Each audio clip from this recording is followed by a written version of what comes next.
به نام خدا سلام به دومین مجموعه از وبینارهای تخصصی فضای سبز و منظر که به اسم درخت زندگی نامگذاری شده خوش اومدین. من مهدی خانسفید هستم، عضو هیئت علمی گروه مهندسی علوم باغبانی و فضای سبز پریز کشاورزی منابع طبیعی دانشگاه تهران. این وبینارهای تخصصی با همت و همکاری انجمن متخصصین فضای سبز منظر ایران و گروه مهندسی علوم باغبانی و فضای سبز دانشکده علوم مهندسی کشاورزی به خصوص معاونت پژوهش و فناوری پریز کشاورزی و منابع طبیعی برگزار میشه. ما سعی کردیم سمینارها و وبینارها به صورت دوره‌ای و موضوعی باشه. مجموعه امروز حول 2 موضوع هستش، موضوع باغگردی و گاردن فستیوال و سخنرانان خیلی ارزشمندی از آلمان و آمریکا داریم که امروز سخنرانی میکنن. من توضیحی که خدمتتون لازم است بدم اینه که این وبینارها عرضم بزرگ شما ضبط میشه و به صورت آنلاین در اختیار قرار میگیره که ازش بتونید استفاده بکنید. اگر اشتباه نکنم الان آقای مهندس پرهیزی راد به عنوان عضو هیئت مدیره و دبیر اجرایی انجمن متخصصین فضای سبز منظر، بعد از اینکه من توضیحاتم به زبان انگلیسی گفتم ایشون هم صحبت میکنن. بعدش در خدمت آقای پروفسور بنفیلد هستیم که صحبت بکنن و بعد هم آقای پروفسور کارل لودویگ. Hello and welcome to Tree of Life Landscape webinar series. My name is Mehdi Khansafid. I'm an assistant professor of landscape and faculty member at Department of Horticulture Science and Landscape Engineering and College of Agriculture and Natural Resources of University of Tehran. This webinar series is a joint effort co-organized and co-hosted by University of Tehran and the Iranian Society of Landscape Professionals with the aim to examine the complex human natural systems through the lens of landscape approach. Today's theme package of Tree of Life webinars focus on garden tourism and garden festivals. We have very distinguished speakers from the US, Professor Richard Benfield, and Germany, Professor Karl Ludwig. These webinars will be recorded and made available online. After me, Mr. Armin Parhizi-Rad will speak. He is the founder of Tree of Life webinar series platform and is the co-host and executive director, actually the co-host of these webinars and executive director of the Iranian Society of Landscape Professionals. Armin, could you please turn on your camera and have a few lines? Okay. Thank you. So, my name is Armin Rad. I'm the Executive Director of the Iranian Society of Landscape Professionals, ISLAP. On behalf of the ISLAP Board of Directors, I would like to welcome all of you to the Tree of Life webinar on garden tourism and garden festivals. I hope you are staying safe and healthy, and of course I hope a small, beautiful vaccine is waiting for you somewhere and will find you soon. This special program of Tree of Life has been organized with the help and support of the Iranian Federation of Tourist Guide Associations in celebration of the International Day of Tourist Guides. So congratulations to all tourist guides. I believe many of you are here today. Thank you for joining us. I would like also to express my appreciation to our great speakers, Professor Benfield and Professor Ludwig. Thank you so much for sharing your knowledge with us. It means a lot to us. In our country, it is said that we have the potential for developing tourism because we have many natural and cultural monuments, features, or World Heritage, including 9 garden World Heritage. But let's talk about capacity. Capacity is something we build and not something we have. I would like to learn how all components of the garden tourism and garden festival needs to be designed and planned in order to develop a prosperous or sustainable garden tourism. And thanks to our speakers, I believe today we are going to learn much about that. Thank you so much.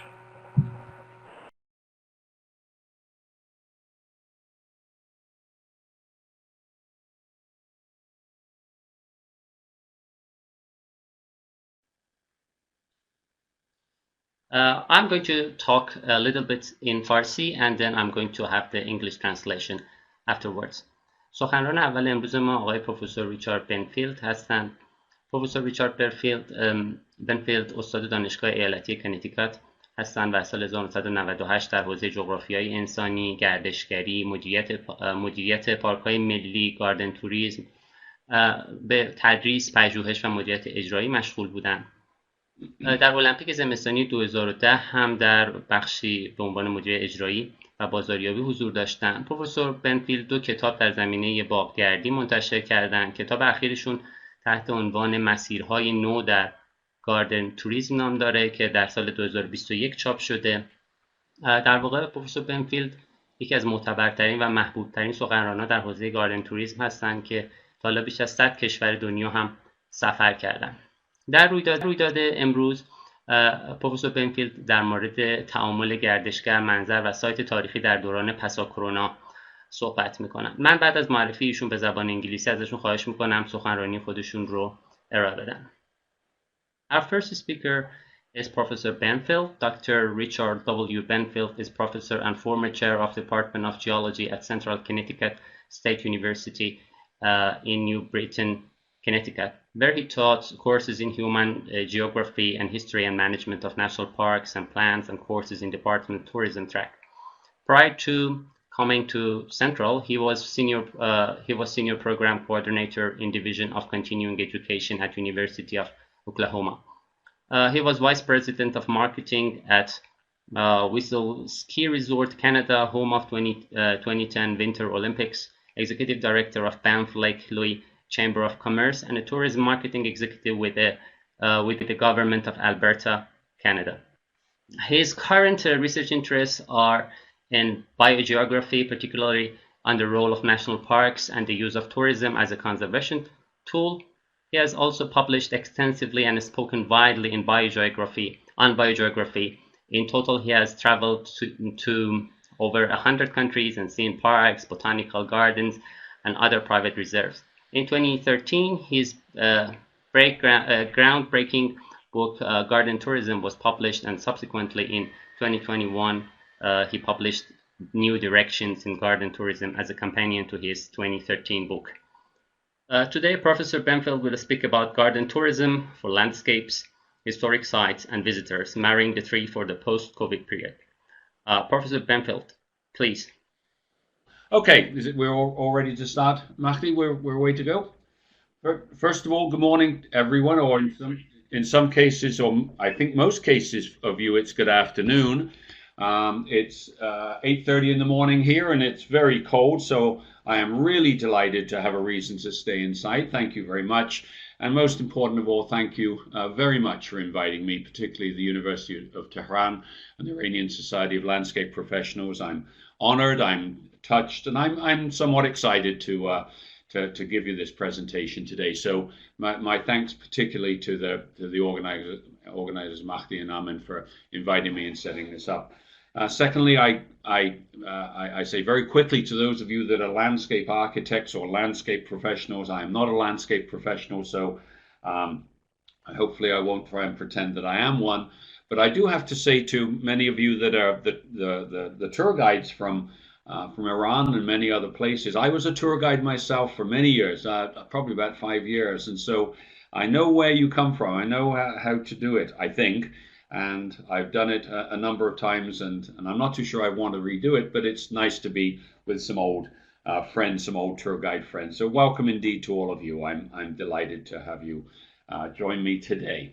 So today, what we're going to do very, very quickly, I'm going to go through a lot of stuff here, but I'm going to try and pull in various elements of landscapes and historic sites, particularly in the context of Iran, but also visitors to sites, because when I started this program, this research agenda many years ago, 1997, I found I was actually the only person doing visitors to gardens. I was quite pleased with that because, as my daughter would say, while she said, "You may be the best, Dad, you're also the worst." So I was delighted to be alone for so long. And now I'm actually seeing some rather nice work coming out of universities and research areas on gardens and garden tourism, and particularly historic sites. So the session that Armin has set up today is really quite timely, and we often say that, but indeed I think it is.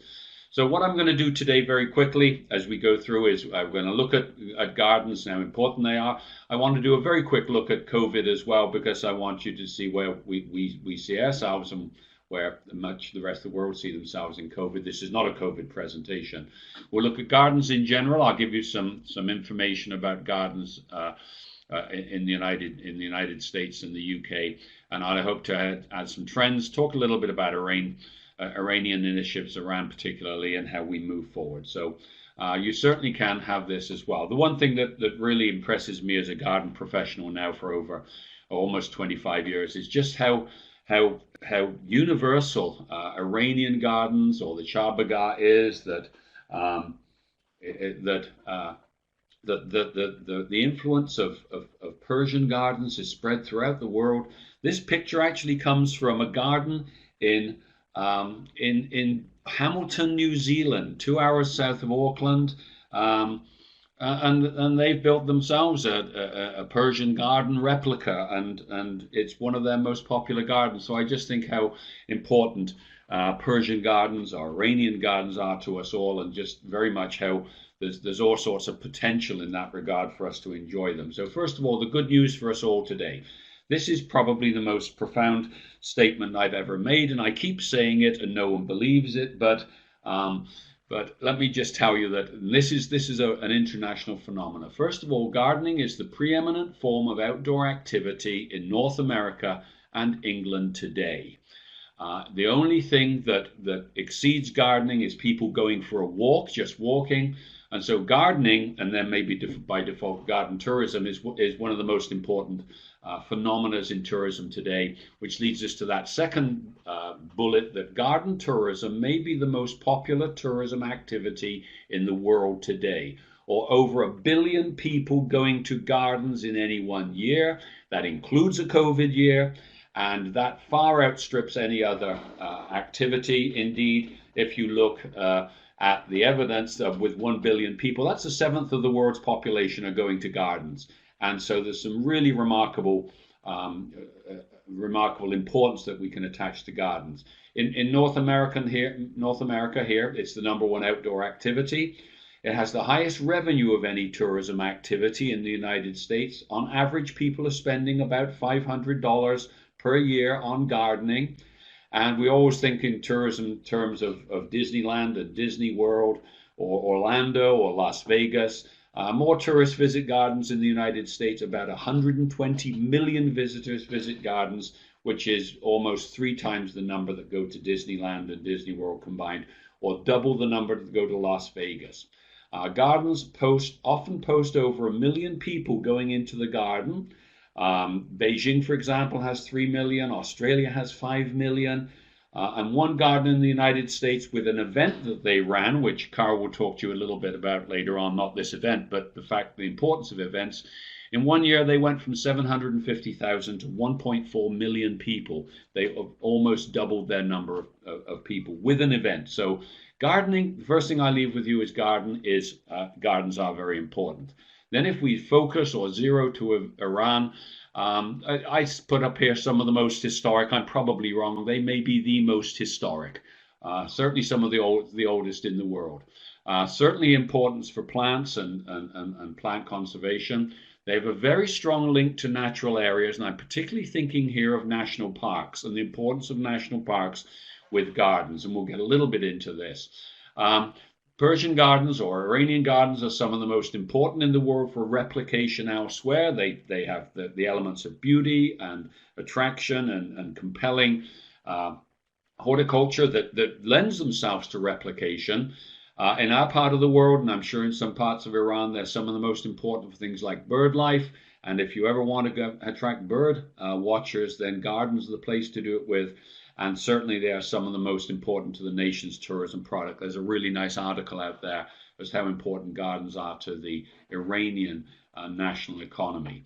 This brings us before we get to COVID. This is a slide from 2019, and I want to draw your attention to the furthest column on the right, but one where it says 19/18. And you can see there a 25% increase in international tourism to Iran. And in 1817, the year before, there was a 50% increase in tourism to Iran.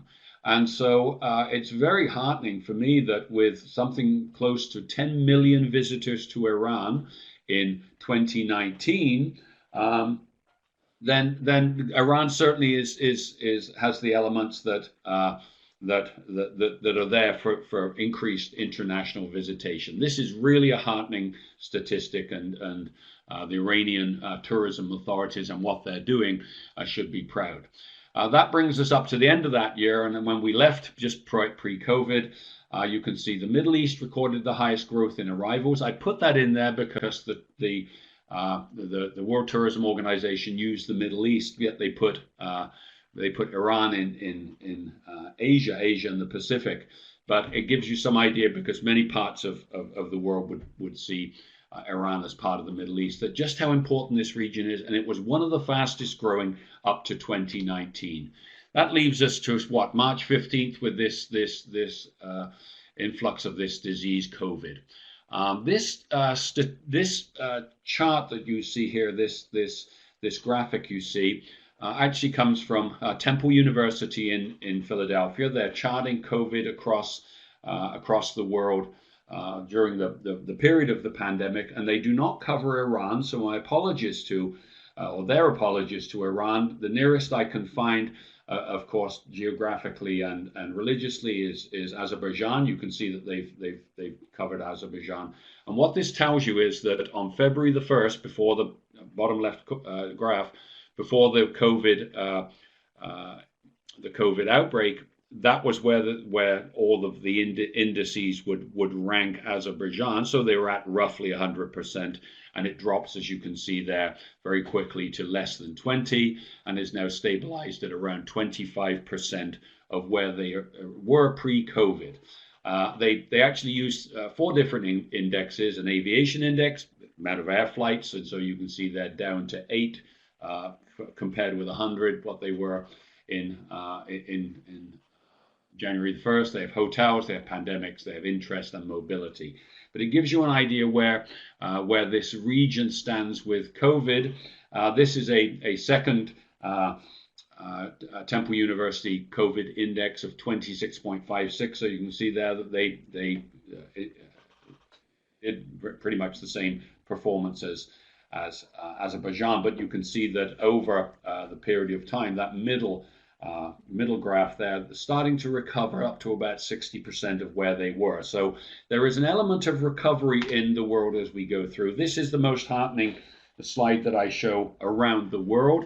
It asked in the summer of 2020, if we go back to normal activities, what's the first thing you would like to do? And as you can see there, public parks or botanic gardens were the most popular choice for people to return to normal activities in a post-COVID, post-pandemic era. That 67% in June would say they are going back to botanic gardens.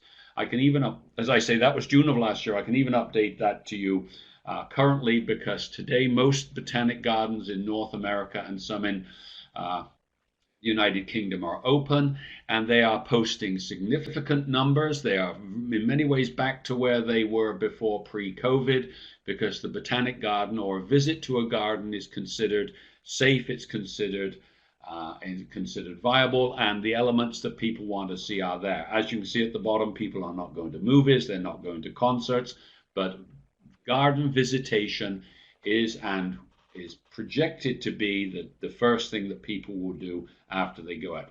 Basically what the surveys are saying is they want to be outdoors, and botanic gardens have the potential to do that. So that's really quite heartening data. This comes from a hotel company in the United States, and I think they're very optimistic here, because as you can see that they think we will start to recover from COVID in the third quarter of 2021, which is of course September, where they will have large events and long-haul international travel and all of those kind of things. As I say, I think that's a little bit ambitious. but they're noting it. It comes from a base of hotel statistics as to where they're going up into 2021, the first quarter, and some of the hotels are starting to come back. So we in the United States, and to a certain extent, I suspect Europe, because I follow the UK fairly closely, are looking to see recovery in the fall of 2021. And it's also borne out by advanced bookings on airlines like the Royal Dutch Airlines, Air France, even Lufthansa, bookings of people. 66% of people actually having made bookings to go somewhere internationally in September. So we're starting to see a recovery. As you can see, I said, as of last week, I got this over one of my feeds, 66% of Dutch people booked an overseas international flight trip this year. And the only caveat or the only criteria is they say we want to have a 100% refund, and that seems fairly standard. So let's have a look at gardens and gardens in tourism. These are I think you'll find a fairly generic slides, but I think it gives us some context of where we are today. I think there are three types of tourist gardens, or gardens that are particularly set aside or famous for tourists. They are destination gardens, they are regional gardens, and they are regional destination gardens. What we're looking at today, I think, we classify Iranian gardens as some of the great gardens of the world. A destination garden is a garden that is the focus of a journey, where you go to say, here's what I'm going to see, and when I see it, it's going to give me something which I didn't expect. It's not just a visit to a garden. So in the United States here, those names we have there are generally gardens in medium-sized U.S. cities. There are some of them they're fairly large in New York and Denver and some of those others. But there are a few, probably about 5, just destination gardens that when you go to London, you will go to Kew Gardens. We have a couple of gardens like that in the United States and in Canada. But Iranian gardens rank up there with destination gardens. In effect, they are what we would call a must-see. That if you're a garden tourist of dedicated fashion, then you must see that. And the other beauty of the gardens is that it may push you over into other specific tourism segments. People that like to watch birds, for example. There's 30 million Americans that watch birds. People that want to see endemic plants, unique plants. And in the context of Iranian gardens, there are people that want to see ancient Persian Iranian history. I mean, and that's over and above the people that see gardens. So in many ways, Iranian gardens are quite unique in that regard. What do we know about USA gardens? I put this up because, as I say, my previous slide suggests that Iranian gardens are very different, but I think it's good for some of you. There's even, I saw some representatives today from Moscow. Hello, Moscow. Nice to see you there. And Philippines. Hello there. Nice to see you there. You have beautiful gardens in Moscow. But let me tell you a little bit about the United States gardens, and you can take it for what you wish. First of all, 93% in our part of the world come by car. That may be the same in Iran. They usually stay about 2 to 3 hours. It's part of an overall visit to a region. So gardens generally in the United States are not necessarily the thing that people come to see, but they come to see the region, and the garden shows them a little bit about this. Here is a very key statistic, because it's also very key for international travelers, where it goes up to about 50%, but 43% have visited other gardens in the last 6 months. If you have a garden tourist, he or she is a very dedicated garden visitor. It tends to be an older demographic, over 60, predominantly female, but this is changing, and I'll show you some statistics for that today. 70% rate the value for money above average. They think gardens are a wonderful thing to do. So the thought for the day in our part of the world, maybe in Iran as well, and maybe your part of the world, maybe they don't charge enough. In many gardens in the United States, it will cost you $35 to $40 to enter a garden, and it doesn't hurt the visitation. Greater than 60% visit the gift store and the gardens where there is one, so people like to buy things where they go, and if they have a cafe, many people do not go in. Events are becoming more and more important, and I'm going to talk about that a little bit, but that's very much what Karl will talk to you, I think, about after my presentation, that it's not just the garden, but there has to be an imperative for people to go into the garden as well. If you will, they want value added. And they want experiences. They want to sample something. They don't just want to look at the plants as a static experience. They want to have an experience. And in our part of the world, we are finding very much more and more research is finding that health benefits of gardens is becoming more and more of a selling point. When we ask people why they go to gardens in the United States, they say they want beauty, they want special events. That's where Karl will talk to you about. They just want to go outside. They want to learn about plants and gardening. Very little. This is not an education thing that people go to gardens. They go for, if you will, a touristic experience. Many of my garden friends think they go to see their plants, but the reality is they go for the beauty, the special events. They want to get outside. In the United Kingdom, it's even more variable. They want to just go out. They want to enjoy the garden interest. Some of them say they just want a nice cup of tea. So underlying, we think they want a nice environment. They want tranquility. Now, I quickly add a little asterisk here. This does not relate, I don't think, to historic gardens. Gardens of a historic nature, we have to do more research. Why is it so valuable to nations and tourist economies? Well, we have a large number of gardeners spending, as I say, about $500 every time they go into the garden. We have lots of visitors, larger, and I've indicated that to you. More men than women garden, so this is not particularly a female phenomena. What we find in garden visitation is the women decide where to go and the men ratify. Revenues are very large. They're larger than amusement parks. It's larger than the largest movie of all time, and certainly larger than gaming in our part of the world. And for us in the tourism industry, and you guys in the guiding tour business, it's all ages. They start at 24. People get interested in gardens at 24, usually when they form their own household, and it never diminishes. They keep that interest. As I said, it's part of an overall tourist visit to a region, and they tend to spend about 2.5 hours or half a day in the garden. It is strong repeat visitation. If people go to a garden anywhere in the world, that does not mean they will not go back. When I was tour guiding, as I told a number of you, I used to work in Banff National Park, as Matthew said, and we had a terrible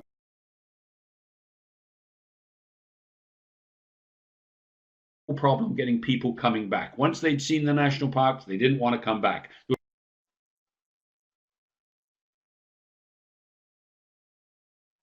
was nothing wrong with it. They just wanted to go elsewhere. That's not the case with gardens. It's year round and it's week round. It doesn't matter what time of year. It beats most, and even people will go into gardens in Iran in the hot summer. If the garden is associated with a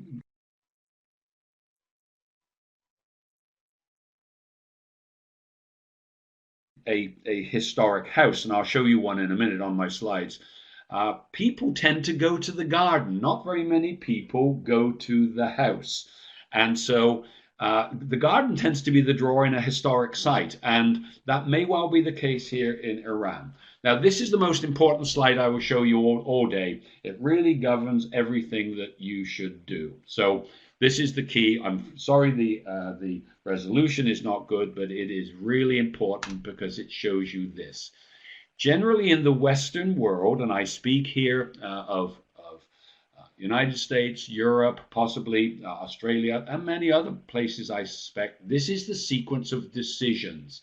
At the top there you see one. They decide where they're going to go. That means the nation internationally. The first decision, where they're going to go, how long they're going to go, how much money they got, how are they going to get there, and their accommodations. Generally for tourism and tourist guides and people like me who are tourist professionals, you can influence the destination. You cannot influence their duration, their budget, their mode of transportation, and generally you only have a little influence over their accommodations. But the important point for us, me in gardens particularly, is gardens become number 6. So it's very hard to push people to go to gardens if you don't push the destination. I'm going to get to that in a minute, but the idea that the destination, where people go, and in this case Iran, if we're talking about our hosts here, that becomes the most important consideration. I want to go to Iran, and then you look at all the other stuff and what am I going to do? If you look for people who are looking for family-centered trips, for example, on the right, you can still see that the destination is still preeminent, and so are the activities. And if you're there for business and you want to combine a little bit of leisure, it's still the destination that's important, and then activities come. It's only when you want to do recreational activities that activities move up. That's not the case in gardens. It's not a recreational product. It is if you were skiing in the mountains outside Tehran, and so the destination and the activities you will see come together. But the important part, as I say, the most important slide is, and it governs everything you do, is the fact that the destination, it becomes the first decision across all types of leisure travelers. Here's the problem we have in the United States, and what I've had for the last 25 years teaching geography. Respondents in the United States were asked to identify Iran on a map, and only 28% could do so. That speaks very highly to the United States knowledge of geography, which is just appalling. We are the second worst country in the world for geographic literacy, and it shows there when you actually ask people where Iran is, they can't put it. Don't worry, they can't put other places on the map either. So that's something we have to go there. Let's have a look at historic gardens, because that's very much what we're about if we're talking Iranian or Persian gardens. Where do they rank? Who goes there? And where do they go? When you ask the United States travelers, this is domestic, when they go on vacation, what they're going to do, history and museums come quite high. As you can see, the outdoors as well figures prominently above that. So gardens and historic gardens could be very, very important. In the United States, shopping is the #1 activity. It drives me nuts. We think of tourism, of going to cultural events and festivals and beaches and theme parks. Not so. They want historical sites, they want museums, and they want the outdoors. Though I will note there, national state parks at 10% become very important, because we see a very close symbiosis, a very close link between gardens and national parks.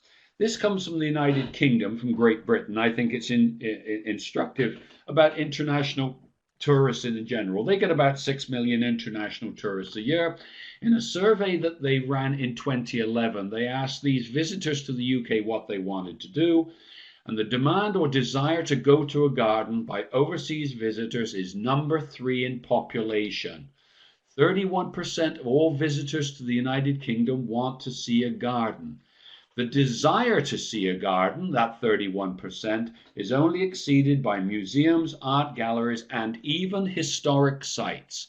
So gardens are a major, major draw. And by the way, the only two things that actually exceed gardens is going to a pub, and we saw that in the previous slide where shopping is important. Gardens are very, very important to international tourists, even more so than museums, art galleries, and even historic sites. Here is the other surprising thing, which I'm just contradicting myself here, is it's not an elderly demographic. Of that 31% who want to go, they are 39 years of age. That's the median age in the United States. The problem we have in the tourism garden research area is we have no data on who goes to gardens vis-a-vis historic sites. If ever you want to make yourself a wonderful or a learned university professor, start with doing gardens to visit gardens and historic sites, because generally tourism professionals, and I suspect tourism guides are the same way as they are here, they just focus on the history, or they focus on the garden. And we have a very poor data collection on gardens themselves. We have some data, and I'm going to show it to you here. First of all, this is the gardening percentage. Gardening in the United Kingdom. There are about 60 million people in the United Kingdom. And so it says of those, let's say 40 million that are adults, 50% report gardening as a free time activity. Gardening is increasing. We might also think, therefore, that garden tourism will increase. People do when they garden, and they go and confirm at other gardens. Who visits historic sites? Now, this is historic sites, not gardens. This is gardening. This is historic sites. And you can see here in terms of who visits historic sites, and if you look at the gray bar on the far right of each of the columns, it's actually diminished in certain areas, but other areas, the elderly people go there. But there is some growth in the 25 to 34-year-olds, and particularly the 35 to 44 age cohort. You see where it says 35 to 44, those who visit historic sites. It's the largest of any group.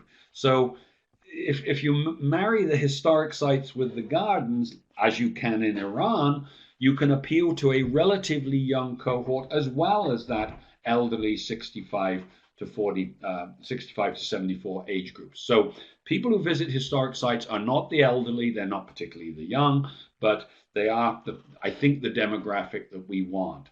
Who goes there? They are highly educated. When you go to a historic site, the largest percentage of people that go there in 2017, that's the red bar, is over 50% have some kind of graduate or professional degree. So let me take this back to Iran very quickly. If you have some of the most historic gardens in the world, which you do, and the most world-renowned in many ways, you can appeal to a graduate or professional degreed person, and that individual will have a real solid propensity to go to your garden. So it's a highly educated group. You can target what you say to these people because they will have a very solid education. The other thing I wanted to put in here, just so you know, is its visits to all historic sites in the United States. So it's battlefields, it's monuments, memorials, historic parks. Generally, you think of them as national parks.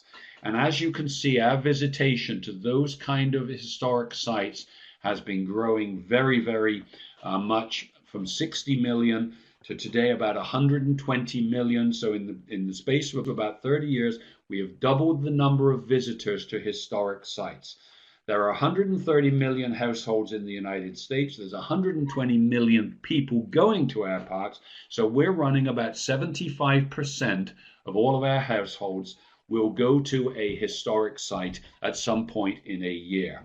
That bodes well, I think, for historic Iranian gardens. So if we marry gardens and history, if we can, and age, you can see there the yellow bar is the gardening cohort.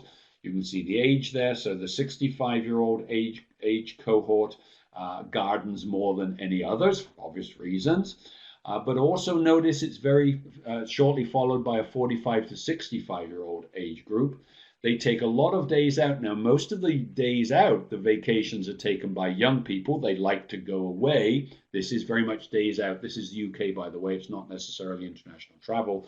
But in terms of visiting historic places, the largest, of course, as you see there, is an elderly cohort. But notice just how the 45 to 64 cohort is very well represented where that red dot is. It shows that there's a real propensity for those for a younger age group to go to historic places on their days out because they have an interest in gardens. So we've established, therefore, I think, a link between these people. Let's have a look at those guys. They're called the millennials in the United States. They're aged between 25 and 44. And those that are coming, 16 to 25, because they are the largest demographic group now in the United States and in the UK and in Europe, I believe. So they're the largest demographic group, and therefore they're the future of our Iranian gardens, and indeed they're the future of travel amongst any. What does this tell you? It tells you they take the most days out, they take the second most historic visits to historic sites, and they have the lowest garden interest. That's because it's gardening, because generally their houses are smaller, and there's a reason for that, and we could go into that if we were talking gardening per se. But they do have a propensity to go out and visit, and they visit historic sites. They like it. In a survey of millennials by our National Historic Preservation Board here in the United States, called the National Trust for Historic Preservation, they polled these people, this young group, aged 25 to 40, 25 to 44, because they want to know what they want, because they want them to go to their historic sites. Music, local food, handcraft items, personal interest, as well as ways they're interested in engaging in history and culture. They want to engage with history and culture, and there's a large number of them that do. If we ask them where they travel, look at that figure there where it says 78%. 78% of these young people will travel, and their interest is in natural beauty or wonders such as national or local parks. In a place like Shiraz, which is very close to a number of national parks, boy, that's really is a link that should be exploited. 71% want to travel in an area that has a distinct history, historic churches, historic neighborhoods. Remember, this is the United States, but it appeals to 71% of it, and 1 in 4, 25, make it a point to visit historic places when they travel. This is really important. Takeaway: about 1/3 of millennials are true believers. They're interested and engaged in history and culture. They're little more male, little older, higher economic status, and they're more educated. They live in urban areas.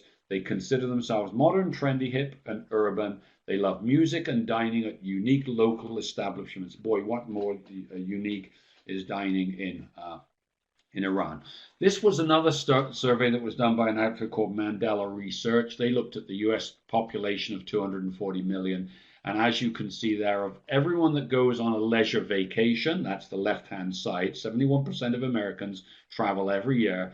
76%, that was the same number we saw before, consider themselves cultural heritage travelers. They want to see culture, they want to see heritage. They are described as well-rounded, they're open to experiencing all types of activities, they particularly like culture and heritage, and there's 24 million of them. Awareness of cultural heritage segments, they are the largest group there. You can see where it says well-rounded or active. They're not people keeping it light. There's a certain group called passionate travelers, and we'll talk about those guys in a minute, but there is a real strong propensity to do that. Let's now focus a little on Iranian garden tourism, because I think it's instructive if we just kind of zero on there for the last 15 minutes or so. First of all, the literature is very light. Cultural landscapes and the desire to treat history, tourism, and gardens is not a static concept, but within a cultural landscape. Now, Armin and Mahdi would know way more about this than I will, but it's certainly a very large feature of history, tourism, and gardens in the United States right now, that it's not just a static phenomena, but we have to look at it within a cultural landscape. First of all, let's have a quick look at the literature. The literature is not extensive. There is an excellent study on historic garden management by a lady called Cassandra Funstein. She is in Palermo, Italy.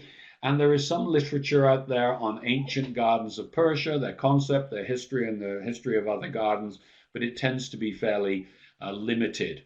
From the study on historic gardens and its economic aspects, from Funstein, the study on the right, they identify 4 studies in Iran that address that area. So they'll certainly be there for you if you wish to have a look at them. But as you can see, it is not extensive. But generally, it's not extensive anywhere. It's not extensive in Germany. It's not extensive in the UK. We haven't done a lot on that link between historic gardens and historic sites. The consumer literature is probably different to that. In the Western world where we live, you can actually get a very large library of books written by garden professionals, not necessarily landscape professionals, on gardens. The most famous is by an English lady called Penelope Hobhouse on the gardens of Persia. It's a very thick book. It's a wonderful book. It was developed in 2004, and it is really very good. But there are large numbers of books out there where you can go from, in our case, on Amazon and acquire these books. So the consumer awareness of Iranian gardens is very much there for obvious reasons, because they're so important. The question is, how do you get people to go from there to the visitation? This is the slide that I talk a little bit about, and Armin, I'm sure Mahdi would enlighten you a little more than I in terms of that. But we have an organization in the United States called the Cultural Landscape Foundation that talks about the preservation of landscapes, particularly in the context of culture, but also historic sites. As you see on the bottom there, and it's not very well written, so I'll read it to you. Historic sites are cultural landscapes significant for their association with a historic event, activity, or person. So the idea here is that you're linking the historic event or activity or historic place, this area here, with the culture. And this actually comes from a North American Indian, or a North American native site in Missouri, and just how much this site is part of the landscape, the fairly obvious area. This comes from England. It's a place called Chatsworth House, and the data show that it actually bears out what I was saying about the importance of gardens and history.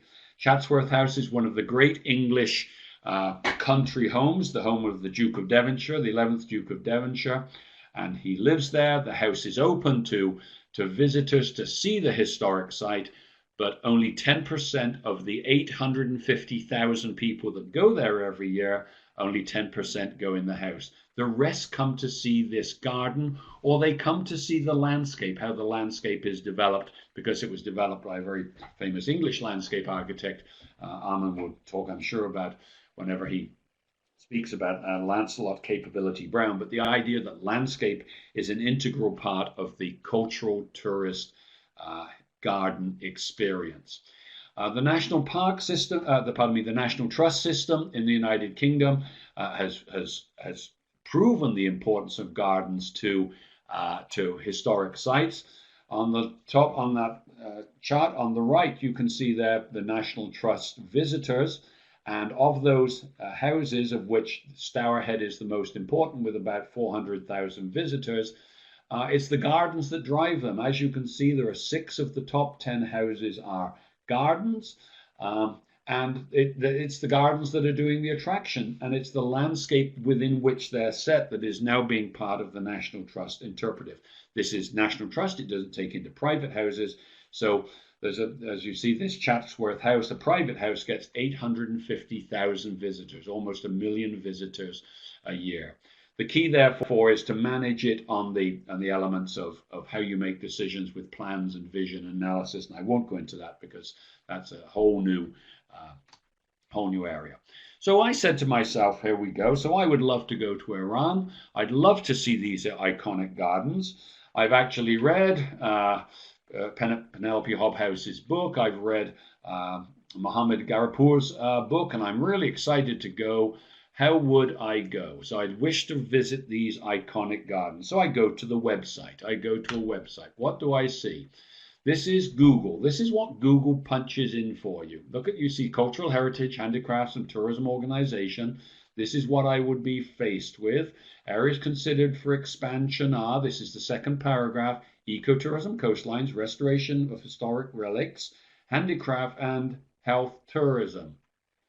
I suddenly see nothing on. Now, apparently, I've just made the case, and I think hopefully you would all agree, that Iran has some of the most iconic gardens in the world. You can't find it on Google in terms of what is posted on their website. It talks about, this is tourism, by the way. The post in here is tourism and Iran, and it tells me nothing about gardens. It tells me about healthcare system, but it doesn't tell me anything about the large numbers that go to gardens. It talks about a 20-year vision document of 32 billion and the amount of money that you can do and the hotels. But isn't that remarkable? Well, go to Google. Well, let's type in then Iranian garden. Let's go to the Iranian National Tourism site, and this is what I get. When I type in Iran, this is the top left there, you see the Iranian Tourism Organization. I can discover Iran, and I can look at the history of Iran. I can look at art and literature. I can look at people. Bottom left, I can look at the geography. Hopefully I know all about that. I can look at architecture. And finally, food and drink. But I can find nothing on the gardens of Iran. Even if I go to some of the pull down or drop down menus of here, I can't find God. Wouldn't it be nice if we had a nice little box in there that said history, gardens, people, whatever it may be? I know the gardens are part of history. I know they're part of art and literature. But boy, if I'm a tourist and I want to see the gardens, I want to see a little bit more. Where would I find gardens in that?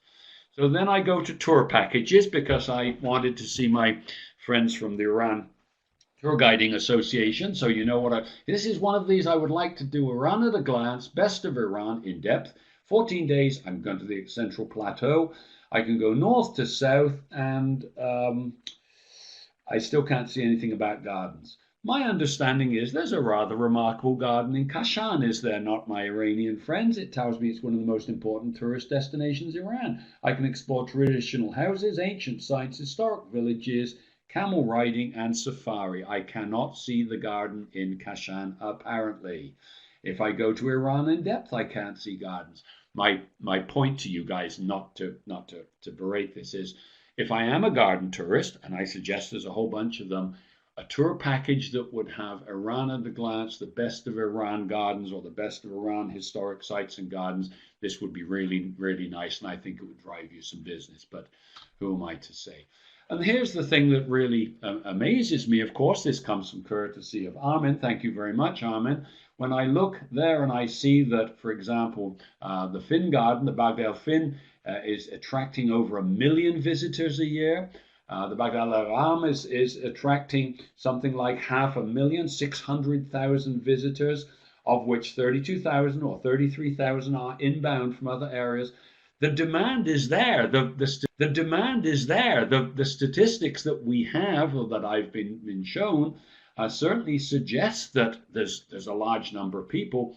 Pasargadae, with 350,000 visitors a year, boy, that would be an important garden in the United States. We don't find any reference to it in tourist literature that we want to go from Iran. So there's some nice work to be done there for the tourist guides to do that. People ask, this comes from a drop-down menu on Iran. Is it safe? Iran's a safe place to travel, so some people call it the safest place I've ever been to. Don't travel because of COVID. That's going to disappear. And so bottom line, Americans can travel to Iran freely. So what can we conclude, therefore? And that will bring us hopefully to about the time that I said I would speak. Therefore, what is the garden tourism product? What the Iran tourism product has to be about, may be about, it's up to you, as we said before, is experience. They want activities. They want to go and see the tomb of Cyrus the Great, or wherever it may be.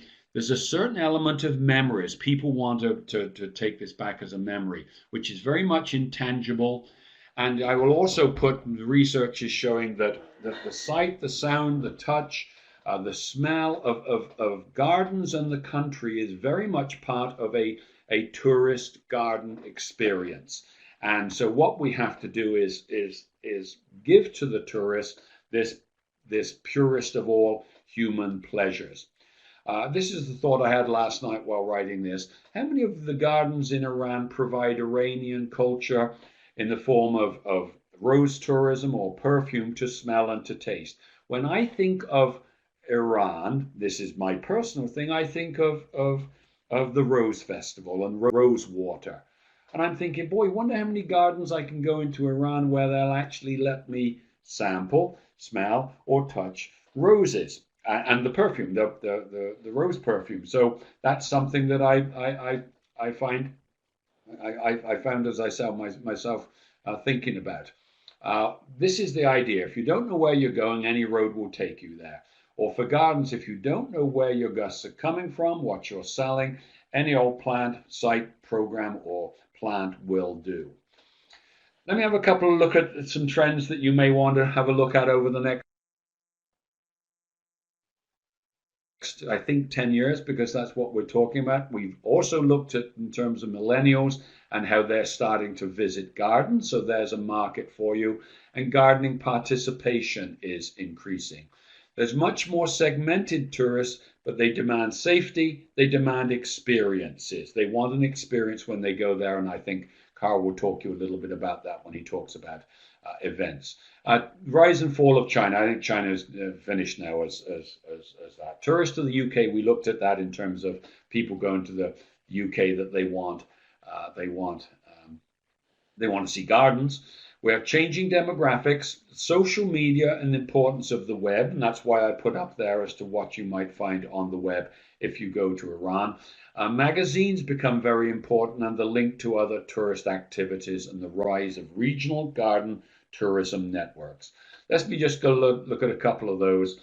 getting your messages out to the media. This comes from a large destination garden, because I put that in, and it shows you that there's a segment that they have of their garden visitation, one garden tourism segment, that they like the events. If you list events, this is where Karl will talk to you a little bit about, then that's where they get their information on the garden. They're looking for the events in the garden as opposed to the gardens, and a garden that is producing events. Facebook, emails, national magazines. The importance of magazines is still important. Organizations they belong to, blog, and Twitter. So you have to speak to them in the social media, and the social media is really very important because it doesn't require huge investment. Gardens are visual, and social media is all about the visual. And what is more visual than Iranian gardens? They're about telling a story, and you've got some wonderful stories in Persian history. Gardens are replete with stories. We need to post it, we need to phone it, and you can see what the public are saying about your garden and join in. Blogging is also very important. This is where you get influencers, and these people will talk about the importance of your garden. This is a garden blog in the United States. It's called Garden Rant. It has about 150,000 people follow it. And of these people, this blog tells them where they go and what's happening. And if the lady that writes it, her name is Elizabeth Licata, this lady here, she lives in Buffalo. If she were to write about Persian gardens, then suddenly there becomes a big demand for that. Where do garden visitors get their information? They get it from a multiplicity of sources. This is kind of problematic, but it's articles that they find in magazines. They get it from magazines, brochures are very important, and also garden clubs and word of mouth. It's no longer isolated to just one medium. News is not, TV news is very vulnerable, but magazines are still proving very strong in garden media. And the one I always miss, and the one we always seem to miss, is this outfit called Lonely Planet. And I'm sure most of the tourist guides have seen it, because most of the tourists would have Lonely Planet in their hand.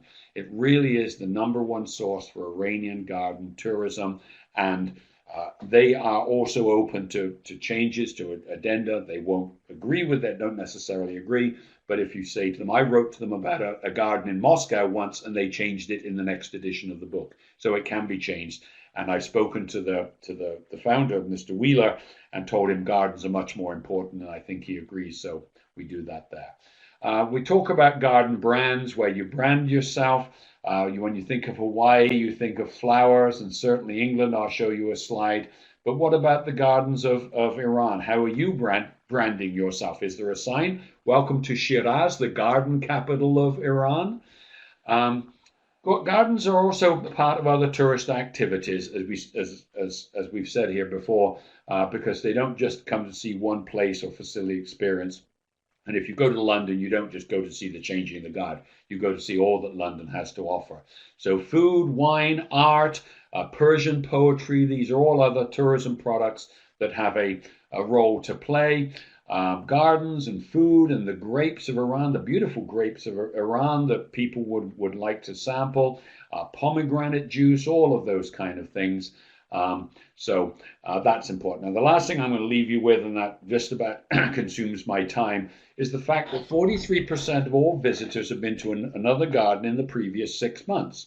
Majority spend less than 3 hours in a garden. In Iran, I would estimate this may be up to 5 hours, but the tour guides could tell me that, how much they would generate there. And it begs the question, of course, food and refreshments. But the point is this: if I come to Iran and I land in Tehran and I want to see the gardens of Iran, I'm not just going to go and see one. I would like to see as many as I can.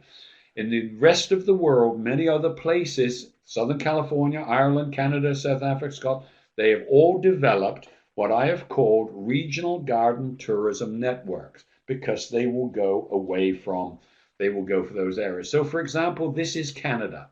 Canada's garden route.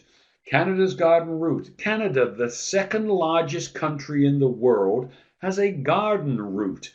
This is a country 5,000 miles across. So do not tell me Iran is a large country, because if Canada can do it, so can Iran. These are all the gardens that you can see in In Canada, you can punch on one. You can see this is Waterton Lakes. This actually is a national park, so you can see how important this link with national parks is. But this is the garden, and they have heritage gardens. Pardon me, I didn't mean to do that. Heritage gardens, so where there's a distinct historic site, you can go and see the garden.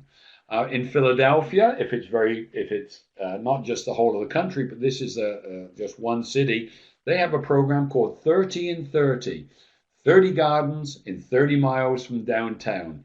And so there they all are on the web. There's what a web looks like when you have gardens. There's the map that you can go and see all of those gardens. And then for good measure, they have 1 week in the year where they have a historic garden tourism week. And that is Karl's specialty, those events. But certainly you can do garden weeks. And they feature, as you can see here, historic homes. So people are driving to each of these open gardens to see the historic sites and the houses. DC, the Washington, D.C. only has 3 gardens, but they have 3 gardens that you can go and tour. On Vancouver Island in British Columbia, there is a whole bunch of gardens. You can see them up the island. So if you go to one garden, you have the opportunity to go and see them all, and it spills business to them all. South Africa has a 400-mile garden route. Gosh, I'd love to see a garden route from Tehran to Shiraz to Mashed. That would be really nice. The same kind of Iran's garden route. I can see it now, and there you can see the site. And by the way, in Ireland, this is their website. And you open up Ireland where you'd like to see houses, castles, and gardens. And yes, you see gardens. It explores houses and gardens. It explores ancient Persian monuments and gardens. So Ireland has got onto that. So I tell you there's going to be a rapid rebound in tourism. Is your nation, Iran, or your garden on their map? Do you have a unique sell? Is it the rose water, whatever it is? Do you have a reason they must come? And that's where events come in, as Karl will talk about, because that will drive them there because they want an experience. Do you want to have an event they would like to see? In Iran, this is a repeat. Get your tourism board to put the gardens on the website. And I think they need to be married with natural wonders, natural heritage and attractions, but give gardens their own page. They do it elsewhere. It's not insurmountable. This is Southern California, the Botanic Gardens of Southern California. Why can't we have the gardens of the nation of Iran? This is all the events that they do in a garden, in one small garden in the United States. They have an event every month to bring people in of various types of attractions so people can go and see, whether it be plants, but it may also be weddings, it may be daffodil shows, it may be even light shows. I mean, you've got the product. Look at this. This is wonderful. I'd love to go and see this, the picking of the roses and for the rose petals to create rose water tourism. Boy, that would be really nice. But there's nothing on the website that tells me I can do it. Now, where it is a fabulous new book called New Directions in Garden Tourism. That just came out, and there's all sorts of information that I've just provided you for there. It follows on from my 2013 book where I showed garden tourism, and so you can't have one without the other. So what are the conclusions? A third of all visitors use the garden as a major part, but not as their focus to a region. It may be one of the first attractions visitors see. It's one product that can be seen in a region, but it's distinct from other gardens. If you've seen one garden, you haven't seen them all. We're very poor at promoting gardens as a tourism attraction. But some people can teach us all about the importance of flowers, and we have to learn from them. So there's my little guide teaching the Easter bird how to appreciate the flowers, in this case the daffodils. But for now, that concludes it. That's just about a full hour. So with that, thank you. And I saw some people messaging on there with wanting to know, can they get a copy? I'd be delighted to give anyone a copy that would like it. It's fine by me. So with that, I'll turn it back to whom I turning it back to. I'm going to stop sharing, and I'm going to wait here for Mahdi. Thank you very much, Richard. It was a wonderful presentation, especially with the slides from Iran. It made it very special for our event. Thanks so much. Okay. There are some My questions. pleasure. Do you want to go on directly on? Or I can answer a couple Yes, of it would be questions really if nice want. if you could. There are some questions, but just let me give you some amazing statistics. We were more than 160 participants from around 20 countries, and that is wonderful. Well, I do have to say a special hello to Ms. Gonzalez in Houston. My son lives in Houston, so I know how you've been suffering. So I hope my pretty pictures revived you a little bit. Yeah. And I also want to acknowledge the presence of Dr. Jalal Makhzoumi from the International Federation of Landscape Architects Middle East region, and Monica Palares from the International Federation of Landscape Architects, who are just participating in in this webinar. Thank you very much. Thank you, Jalal. Thank you, Monica. And thanks everybody just for joining us. There are some questions and some suggestions. I can see Dr. Suzanchi from Modares University in Iran just provided some links to some Persian gardens and about 48 gardens that are mentioned in the tourist organization website of Iran. That's correct, but maybe it is not possible to see it in the very first glance. You need to just dive through the pages and find it. But thank you very much, Dr. Suzanchi, for that. And the other thing is that Javad, unfortunately I don't have your family name, but Javad has proposed something about farm tourism and orchard tourism, which can be combined with garden tourism, because we use the word bagh both for orchard and garden. So it is something probably special for Iran, because normally the gardens, Persian gardens, are productive lands. So it is maybe it is good to have a look at the idea of farm tourism plus orchard tourism plus garden tourism, something like that. What's your idea about that, Richard? Javad, thank you for your question. Yes, I'm certainly not an expert on farm tourism. I've done some work on that. It's part and parcel of this. If you go to Iran, or you go to anywhere for that matter, you want a variety of experiences.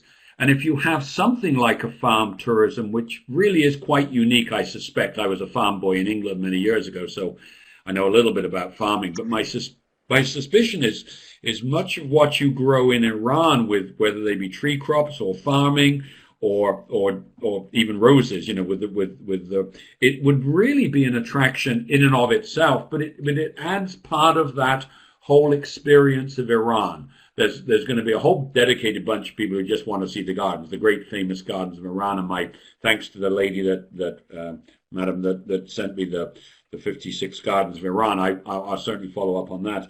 But the idea that you can also go, if you do 2 hours in a garden or 3 hours in a garden, then on to a farm where you have a totally different experience. I think that's really valuable. That's what you need, value added. And so I think Javad's point is not only well taken, it's something that you could certainly pursue. There is another suggestion probably, which is about development of a sort of health tourism with medicinal plants as a source of income and as a source of actually a type of tourism which is gaining more and more attention these days in Iran, a kind of therapeutic gardening or health tourism, something like that. This is the other idea from Mr. Abdullahpur. Yeah. Okay. Let me just let me not be very nice first of all. Then I'll say that's just fine. But the first is that's what of course in tourism we call niche tourism. I'm always very interested in making money. I mean, that's what we get in America, as you know. And the idea that the gardens of Iran are so spectacular and so world-renowned that they will drive the people to come and see them. That's the point.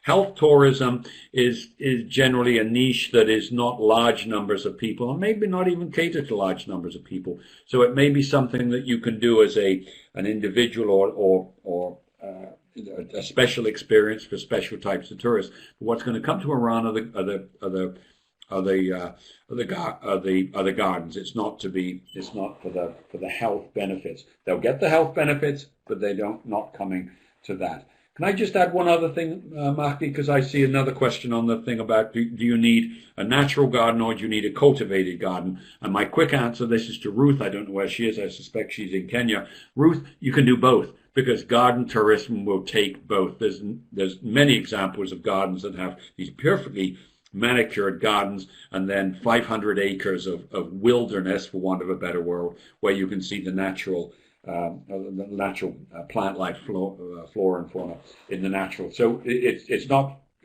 necessarily one or the other. Oh, thank you very much. Sorry. That was the next question that I wanted to ask. Ruth, thank you very much for bringing that idea. Actually, Ruth has quoted something from your book that maybe the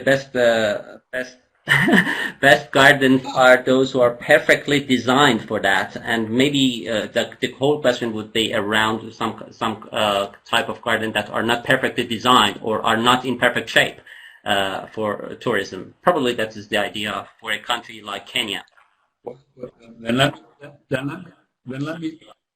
Then let me say, Mahdi, very quickly that if we were after a perfect garden for display purposes, I would get out of this business, because my garden at home is not perfect, and I'm sure not everyone wants to see it. Could I just add one other thing, is that given we have such a large number of people and a large number of comments, I would be perfectly willing to share my email address and answer each of them with anything specific they may have. That is perfectly acceptable to me, Mahdi, and you can certainly, on my behalf, provide them, or Armin, if you wish, with my email, and I will correspond. Yes, thank you very much, and thank you everyone for just bringing so many good ideas and so many good pieces of knowledge to our conversation. Thank you very much, Richard. It was a wonderful presentation, and I hope that we can follow up with the university or the Society for Landscape, or probably with the regional section of the International Federation of Landscape Architects, because I know that there are a lot of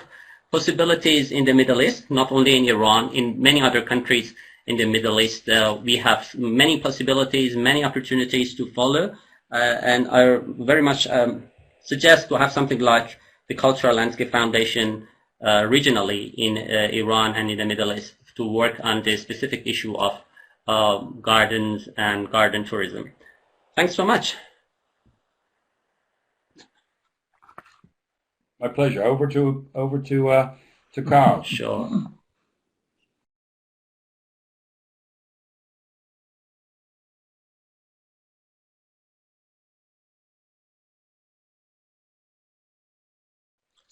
Before we go to the next presentation, I just want to thank everybody for attending. It's a really nice turnout.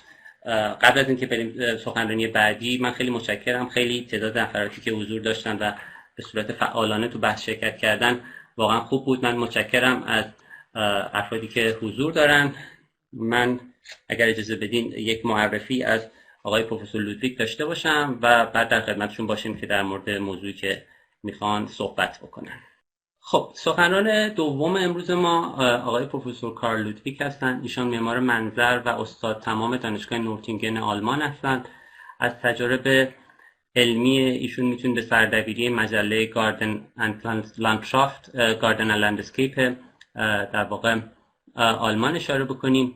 تالیف کتاب‌های منظر آب، برنامه‌ریزی ساخت و طراحی با آب و مجموعه جامعی از پروژه‌های معماری منظر و طراحی فضای باز که در یک کتابی تحت عنوان Compendium of Landscape Architecture و And Open Space جمع آوری کردن. اشاره کرد که در سال 2017 به چاپ رسیده. ایشون همچنین به عنوان داور، منتقد، نویسنده و تحلیلگر پروژه و مسابقات معماری منظر در سطح جهان شناخته شده هستند.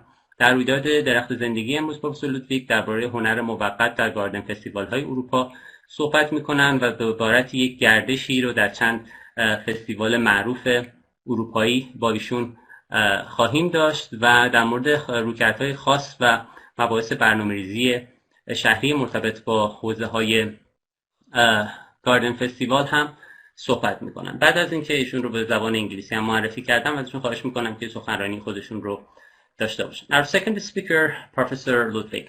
Professor Karl H.C. Ludwig is a professor at Nuertingen University, an author, a landscape architect who has worked in Germany as well as other places of the world. He has studied landscape architecture in Berlin and Vienna, with internship in Germany, Austria, France, England, and South Africa.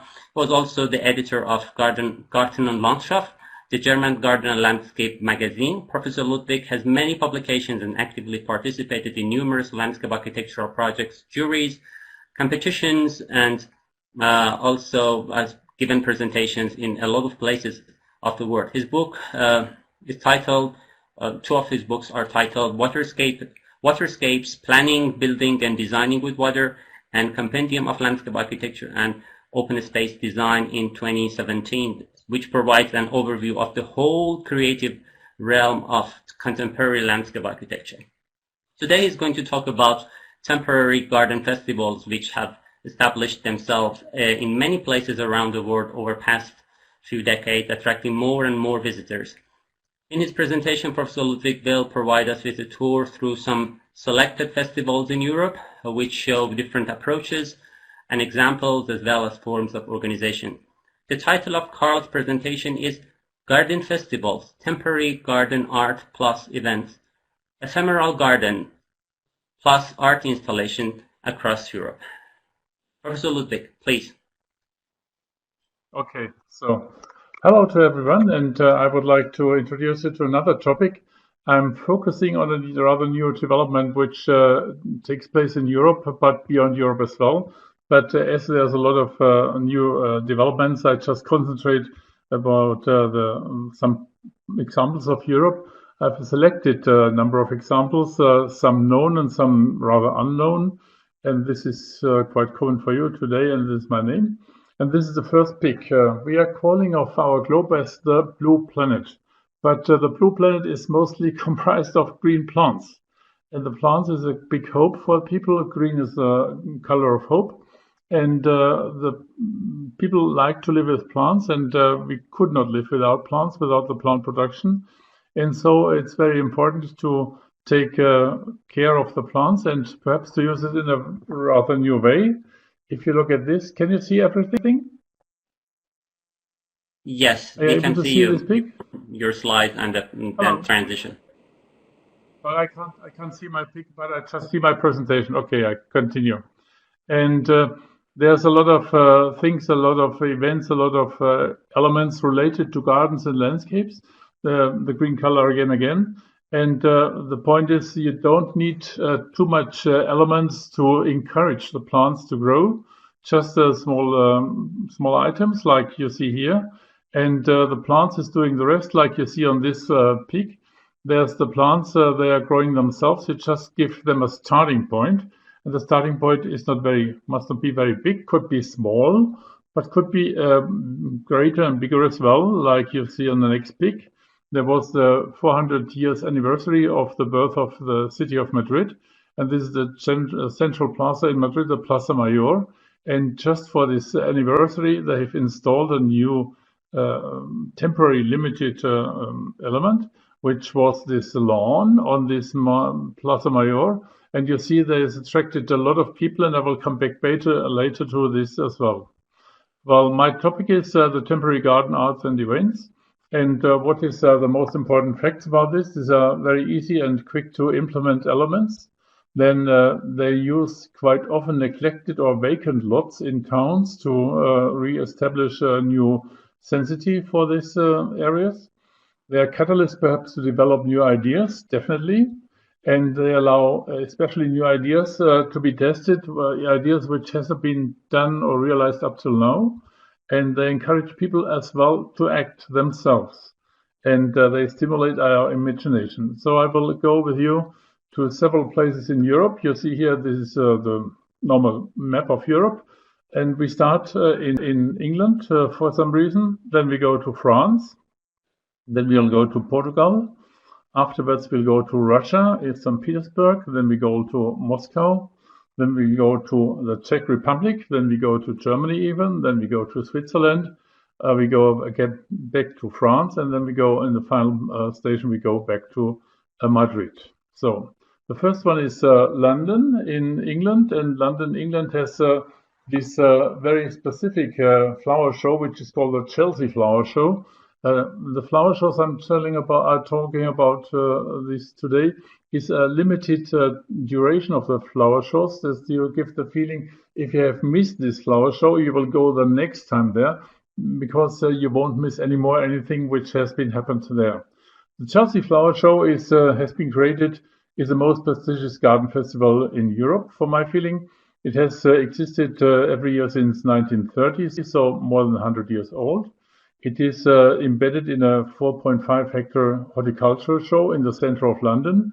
Opens only 5 days in May with some bad and good results, 3 of which are open for the public, and counts up till 100,000 visitors in these 3 days.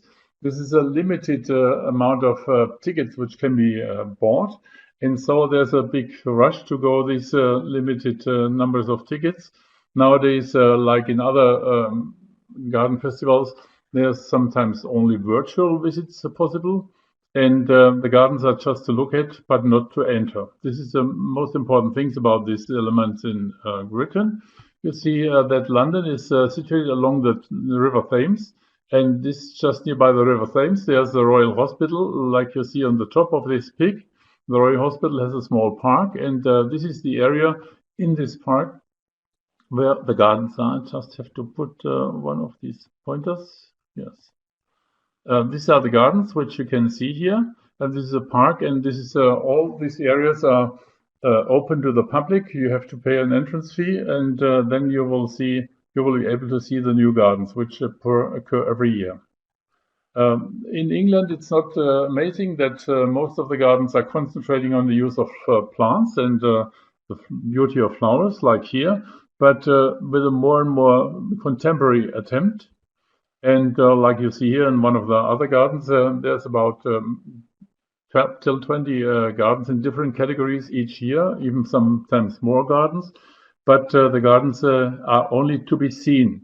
You see the people are here looking at the gardens. There's a limit. You cannot enter the garden, not to spoil the garden, for my feeling, the organizers think of.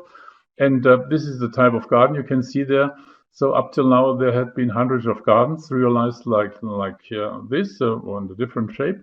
And the point is that this limited number of days for visiting attracts a crowd of people, which makes it very densely. So there's hardly any place to move sometimes. So if you would like to go there, be aware that there's a lot of people with you who would like to have the same experiences. But it's very influential, this garden festival, and therefore I've put it in the beginning. Next stop from England, we are going to France, above the Channel. And right in the center of France, a little bit far away from Paris, about 200 kilometers south of Paris, is on the Loire River. And the Loire River, there's a festival in Chaumont-sur-Loire, means there's a castle above the Loire River. And this garden festival has started in 1992 and has been realized every year since. It presents each year 25 new gardens. And is the basis for these gardens, for the creation of these gardens, is an international competition. Everyone can register for this competition, and there's about 300 to 500 designs which are sent to the people. There's a jury which will select the gardens to be realized a year. All gardens are, in contrary to the Chelsea Flower Show, are accessible to visitors, and they are open from April till end of October normally. And nowadays, there's about 500,000 visitors each year there in this garden. This is a situation where you can look at. This is the castle, Chaumont, and this is a farmstead which belonged to Chaumont Gardens. There's a big park, about 100 hectares, and this is a smaller area where the gardens are realized. And Chaumont is about laying along the rivers of the river of the Loire, about 50 meters higher above the Loire. And I think there's a video we try if it works or not. I think it will not work. Oh yeah, it works. Wonderful. You see, this is the castle area. This is the castle park, and here you see the garden area. And this all belongs to the estate of Chaumont. Here you see the different gardens, and this is the gardens once more from the other side. And you see in this pic the Loire River, which is passing from right to left-hand side. So we're going to the next.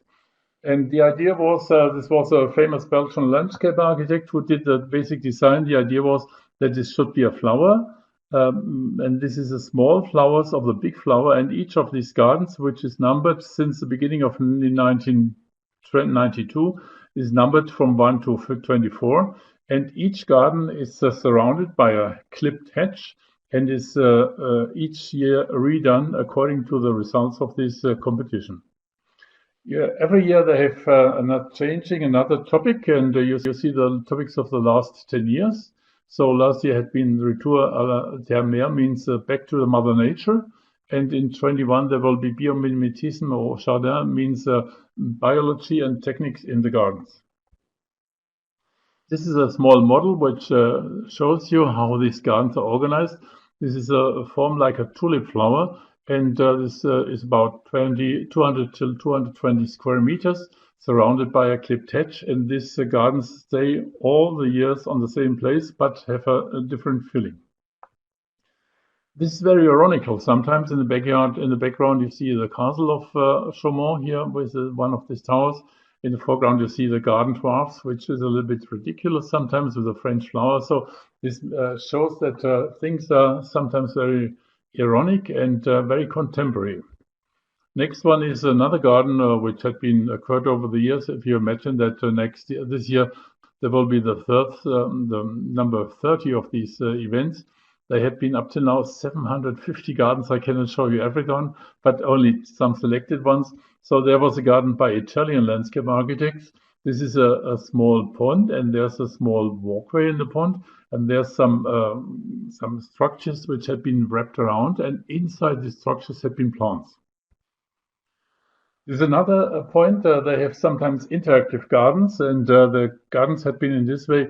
The plots had been fixed. The pots had been fixed on these small plates, and when you jumped on it or you walked on it, it moved, and there was a constant moving in this garden. So interactive gardens is one of the interesting points as well. And the next is you see just bubbles on top of a pond.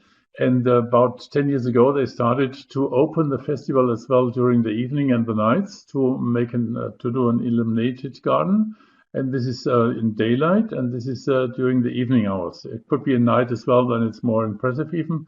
And in the summertime, when there's French holidays, they have the castle illuminated by candles every weekend.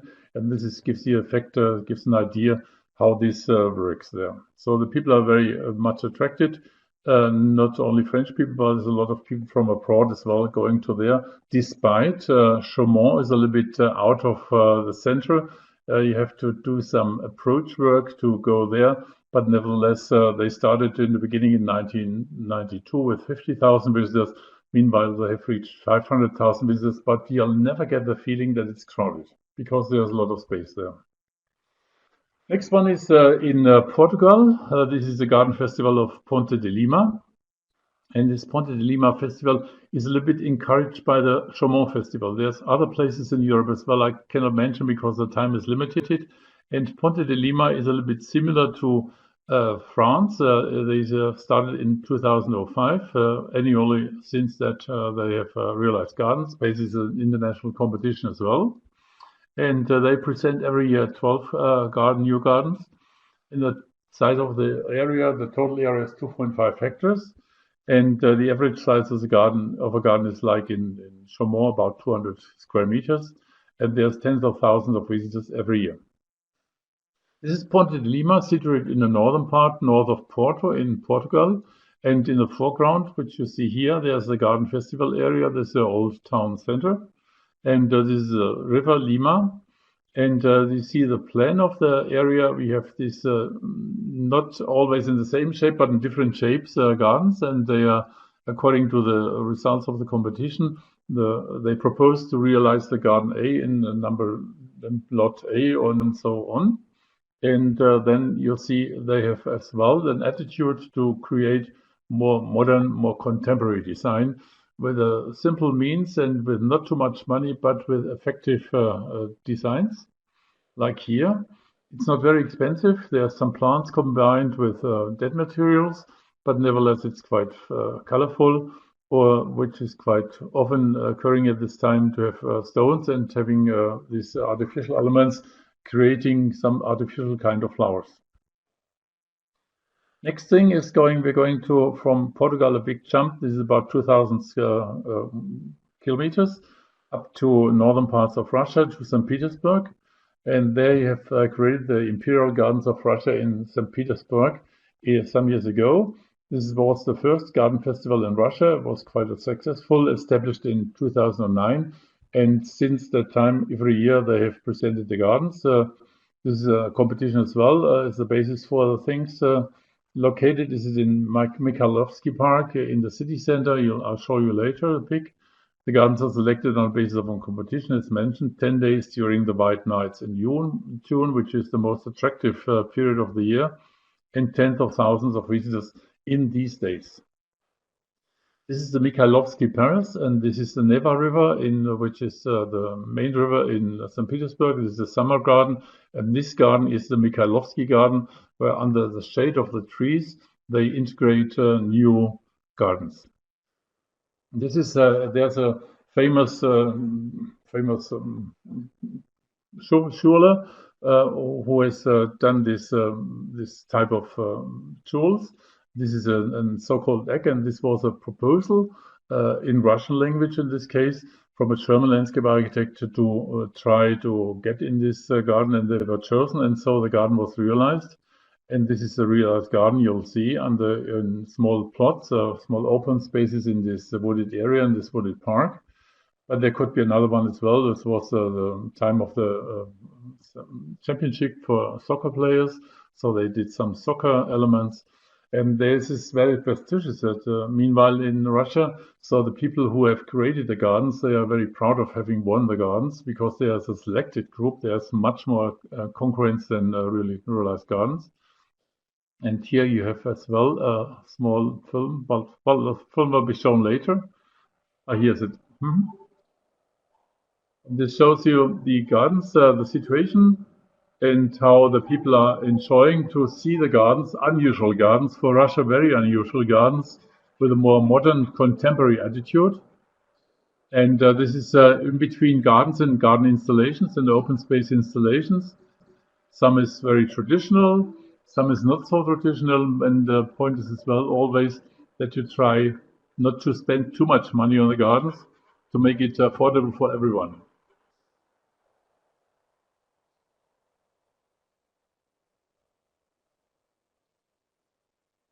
So focusing on some details, and then you'll see in the next pic the situation. So sometimes you need only some colors or some moving elements. This has been done years ago. It's just using some old materials with the new colors. This gives an impression, or using clothings. This is the palace, the Mikhailovsky Palace, and just nearby is this garden festival. So from Petersburg is about. If everything do is you hear fine. everything? It's okay? Yes, everything. Hello? Achti? Everything is fine. Okay. We are moving 600 kilometers southward to Moscow. In Moscow, they have created as well a flower show, the Moscow Flower Show. This started a little bit later, and they started, in fact, in 2012. And this was in Gorky Park. I'll show you later where Gorky Park is in Moscow city. It is now situated in the neighboring park of Museum Arts Park. Designers gardens in different nominations, and each summer about 1 week open in July for the visitors. Festival is completed by lectures and seminars, and very specific, plus a competition of children projects, which are sometimes is well realized. So this is the Moskva River, which is running down this way. And you see here the Gorky Park, which is the most famous park in Moscow. In the beginning, they started in Gorky Park. This is a length of half a kilometer from here to here. And this is the Museum Park. And here the garden festival takes place, meanwhile, every year. And I'm going to show you in the beginning, they were still looking for some attitudes, was a little bit more traditional. This is an example out of the first years in this garden festival. but then they have developed, and so they put a lot of attractiveness in interesting plantings and some design. And this is one of the entries for the competition. And this one was chosen to be realized. You see, there are some benches where you can sit on, where you can enjoy. And these are the designers of this garden plot. The gardens had been up to now. There had been some dozens of the gardens have been realized, and they are proud of having won the gardens because there's gold, silver, and bronze medals for the gardens. And there are some more intimate places as well. This is the water running down here in the foreground, and in the background you see a romantic situation. And nowadays they attract as well designers and well-known designers, perfume designers as well. Sometimes they're doing a garden in a very different manner. So you could say they have educated their visitors to see more contemporary, more provocative things in the garden. And here's one special garden. Last year I was a member in the jury in Moscow Flower Festival, and there was a smart circular garden, and this was done by 2 Iranian students, which I mentioned here with the name. They have won a bronze medal. It has been realized as far as I know, but was not a visit for the corona. So we're going now from Moscow more westward. We're going to Czech Republic, and Czech Republic has a different approach to these temporary festivals and events. They have started some years ago in Prague in 2030 with Czech landscape festivals. This has been realized every year since in different places, and this is in Prague as well as in other places. And this is especially thought for giving a kind of public awareness of the landscape architecture designs. And they seek to revive degraded city areas. I'll show you later through different installations and happenings as well. And they will inform and encourage action as well, and open and stimulate the interest of citizens for their neighborhood, for their city. So this is one of the second landscape festival which took place in Prague in 2014. And this was an old upgiven railway station, which was partly in function and partly out of function. And they said, we can improve it, we can do something better.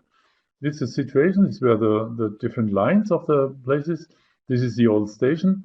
And they have integrated, they have as well applied on an international level for entries. So they realized some of the designs, and they started to leave all these materials of the trains here. They just put some earth, on it and planted this. And so you could enjoy to sit in this situation. And they even put small plantings on the things. And I think there should be now hopefully. Okay, this will be later. I have got a video in, but this cannot be shown here. Marty will show it later to you. Oh, no, it's okay.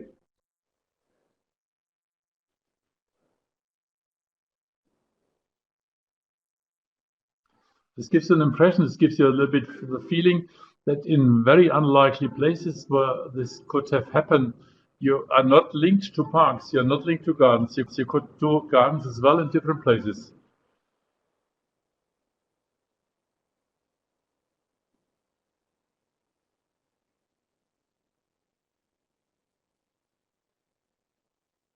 This was not only to create new gardens on the wagons, but this was as well to give an exhibition to get some feeling for the importance of landscape architects, for the chances which are linked to landscape architecture. And so people were invited to go there to visit these special gardens, to visit an exhibition, to visit presentations, and to do some meeting with other people.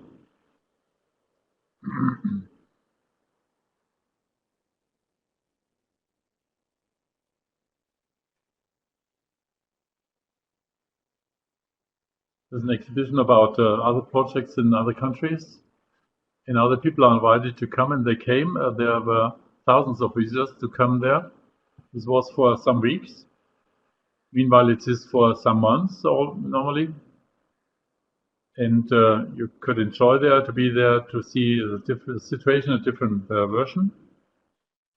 And now you're going to another of these landscape festivals in 2017. They moved to Pilsen, which is the capital for the Pilsen brewery, which is about 150 kilometers southwest of Prague. And they had the same thing, and I'm going to show you something which is different from Prague. This is distributed all over the city in different places, and there's always landscape architects and landscape gardeners and artists who are bringing in their ideas. And the point was as well that they did some happenings there. Should go. Yeah, okay. There's only one aspect of these. This is kind of moving trees. It was a office from Netherlands who has won this competition there. And you see they move trees around the city. And you will be surprised about the simple solution they found to move the trees. It's with this with these chariots. Everyone was given one, and so they did some happenings. And this ended up in some dancing and some music, and there was a lot of happening atmosphere as well.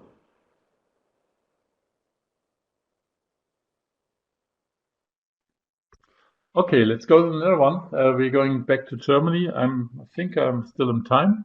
And so I will go to show you the Bundesgartenschau Heilbronn, which took place in 2019.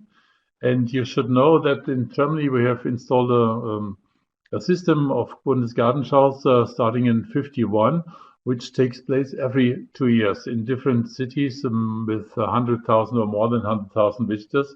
And you see, this is the first one. This one was in 1951 in Hanover, in the northern part of Germany. And in 2019, I'm going to tell you about Heilbronn, which is a city of 120,000 people in north of Stuttgart. And this year, there will be a Bundesgartenschau in Erfurt, which is in the central part of Germany. Bundesgartenschau Heilbronn 2019. I've told you that every 2 years there will be a garden festival in Germany. Main goal is the sustainable improvement of the city situation to improve the open spaces, but this may include as well temporary interventions like here in Heilbronn. And for the future building lots, I'm going to show you later. Temporary gardens were created just for this purpose, to give an idea what could be possible in the future. So this is the city of Heilbronn, seen from above. This is the city center here. This is an industrial part of the city. This is the main station.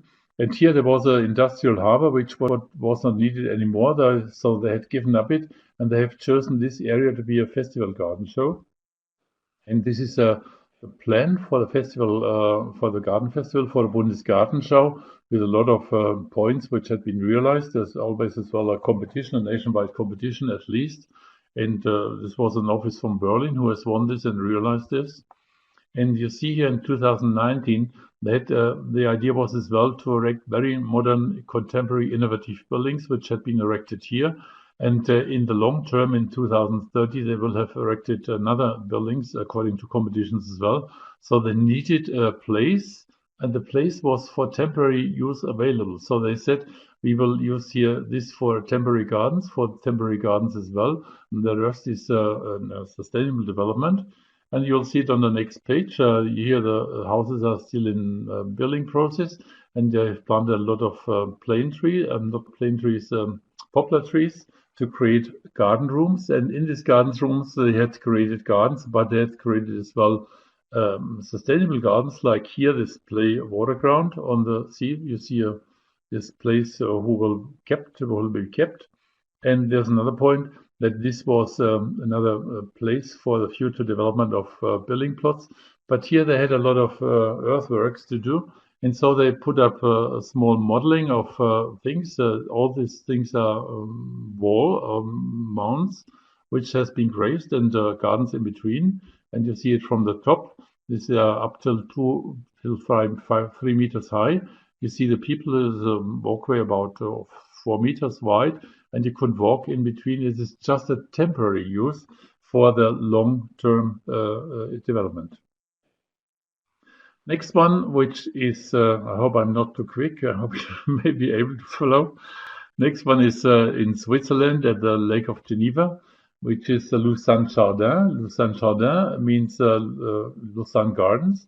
And Lausanne Gardens is another idea They started in '94, and the first event was realized in '97. And this was the idea was to sensitize for the citizens for their nature, citizens of Lausanne and other visitors as well, throughout the city in different locations. And every year or 5 years, this has been realized since. And the competitions as well, like normally with changing topics, and open and free to the public and visitors, so you can access to every place which they are realizing. This is a picture of Lausanne, a very privileged situation at the Lake of Constance shore, and there's a hilliest area, and there's not only privileged situations like here, but there's other situations there. And they said we will have different places in the town where we should realize our Lausanne gardens. And this is one of the first years, so I think it was in 2004, where they have chosen different areas in the city to realize whatever. And then one of these had been a former parking area in front of a administration building. They said, why should we only have gardens here? We could park flowers as well, just to give the people a feeling that there should not, the towns could be changed according to their wants. This is a restaurant, and they agreed with the owner of the restaurant that the people who would like to visit the restaurant would like to sit in the green. So the restaurant was still in function. They planted the openings of this restaurant, which was a loggia, and so they accepted this, and this was one of the attractions some years ago in one of the Lausanne Jardin events. There was another place where they just have shown that even difficult places are to be changed. So this was a very narrow house facade.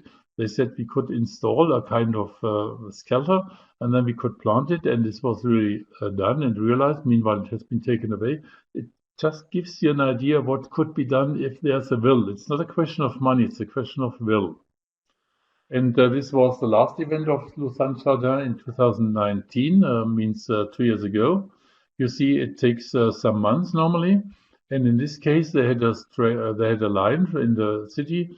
The city is about 140,000 people, and they have a line from nearly 4 kilometers from east and to west, with about 35 stations. And there was an international competition. They have a jury to select the entries which should be realized.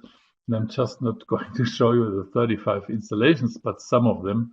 They started with a very simple one. There was an artist who has brought his daughter and said, I will paint my daughter on this wall, and the daughter gives the impression that she was the plant which occurred naturally there.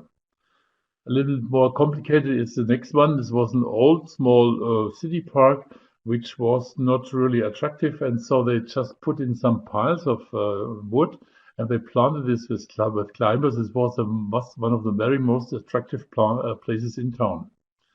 Another place was there was no chance to plant anything except for roof greening, so they said we cannot afford a lot of investments to do a garden here, but just do another garden. They had a lot of trees which had been cut out of the park areas in the town, so they planted these in a very unusual manner, sometimes top down, colored it in entirely white. It was illuminated during night, and they even had a very unusual approach for one of the crossings in town. When they have a green phase in the traffic lights, this was normal. When they had a red phase in traffic lights, they opened a small fountain which just has grown up of the streets. When this was changed to green, the fountain went away. This was a very unusual thing. So I think there's a good sign when you would like to do something, you could convince people. It's not a really question of money. It's not really a question of spending a lot of money. And so we are going to a neighboring city, which is Annecy. It's about 120 kilometers south of the Lausanne situation. It's a small town, it's again with 120,000 people. And they started, encouraged by the success of Lausanne Jardin, with Annecy Paysage, means Annecy landscapes, and they were established in 2018. Since that time, they have performed it every year. It aims to take a fresh look at certain places in town and wants to raise awareness for the city's nature. and as well attract perhaps new visitors, because they've seen there were a lot of visitors coming to Lausanne to see the gardens, and they said, well, why shouldn't we do this as well? And arouse in this way the interest in thinking about the future of the city. This is the city, the situation of the city, situated nice at the lake, of the shore of a small lake, Lake Dancy. And here in the center of the town, which is about here, they started with these elements. They started first of all with the gardening approach. They said we could imagine that there's some more garden elements, some more green in town. So this is one of the installations of an artist. And then they, in the beginning, in 2018, they created very nice gardens, seen from top down. And they gave explanations as well. So you see here was created this house, this very specific house on top of tree trunks. And this was an introduction and an explanation of the different situations. In 2020, this was covered in the whole area of the city. And they have done some unusual things. They have used the proximity of the lake to install to install globes on the lake, which were moving, which were illuminated during night. You see, this has lasted for 2 or 3 months. And this was a symbol of this 2020 event. This was a flower by a Korean artist who went up and down. I'm sorry, I have no video here to make it show to you. And in the Lord Mayor's house, they installed, in an atrium situation, they installed live plants, like flowing in the wind. And this is not only art, this is live plants, artificially used. They did as well installations in the open space, in parks, and on the water in there. And they did, and this is the most important thing, they integrated as well new approaches. So this was an artist from Mexico who is producing illuminated installations during night. This is just with the help of light. And so they are open and they to new ideas, and they develop the idea of temporary gardens and garden events in a new manner. So last station on my quick trip to Europe, throughout Europe, is Madrid 400th anniversary. You remember there was this Plaza Mayor, and there was this figure of one of the former Spain kings. And on top of it, some weeks after the installation of this lawn on the plaza itself, they called in Janet Etchelman, which is an American artist who is working with tissues. And she integrated this tissue structure, which she did in different towns over the world. And I'm just going to show you this in movement. Well, of this. Okay, it doesn't move, but you could believe, and I think Mahdi will show you when the things are not going here, how things are moving. Oh yeah, here, okay. So there's no music with it. There's just people which attracted. There was thousands of, tens of thousands of people coming here for some days in the nights when they celebrated the 400th anniversary of Madrid with the help of this unusual event. And I hope this opens you to new solutions, to find new solutions. Please do not copy anything. Just try to develop according to your needs and to your situation your solution. And so I say thank you for you, and in Farsi, merci. Thank you very much.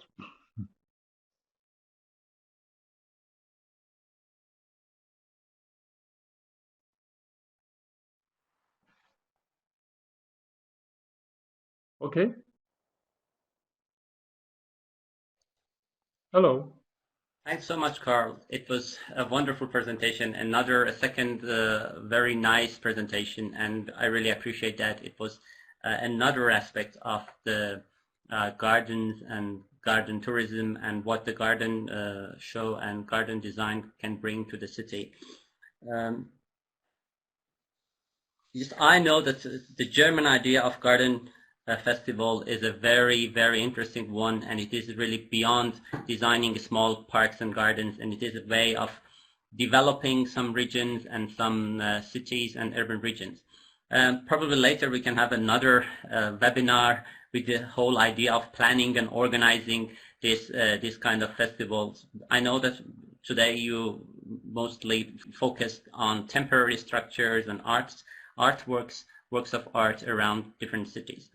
And I can see some questions and some discussions going on in the chat box. I want to say something about my own experience in Melbourne, Australia. When there is the Melbourne Garden and Flower Show, the whole city is just blooming. You know, the whole city is just working, and public transport, the city administration, the gardens and parks administration, everybody is just working for the whole idea of Melbourne Garden and Flower Show. It is something that can bring more life to the city. The whole city can really change and can be transformed during this temporary or probably permanent time for garden show. Are there any specific questions that you want to ask Karl? I can activate your microphone and you can talk through your microphone as well. اگر سوالی هست هم میتونین فارسی تایپ بفرمایید، هم اینکه میتونین میکروفونتون رو فعال بکنین و بپرسین.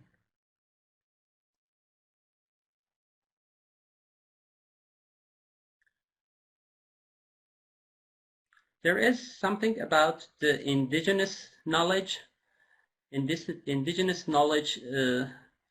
about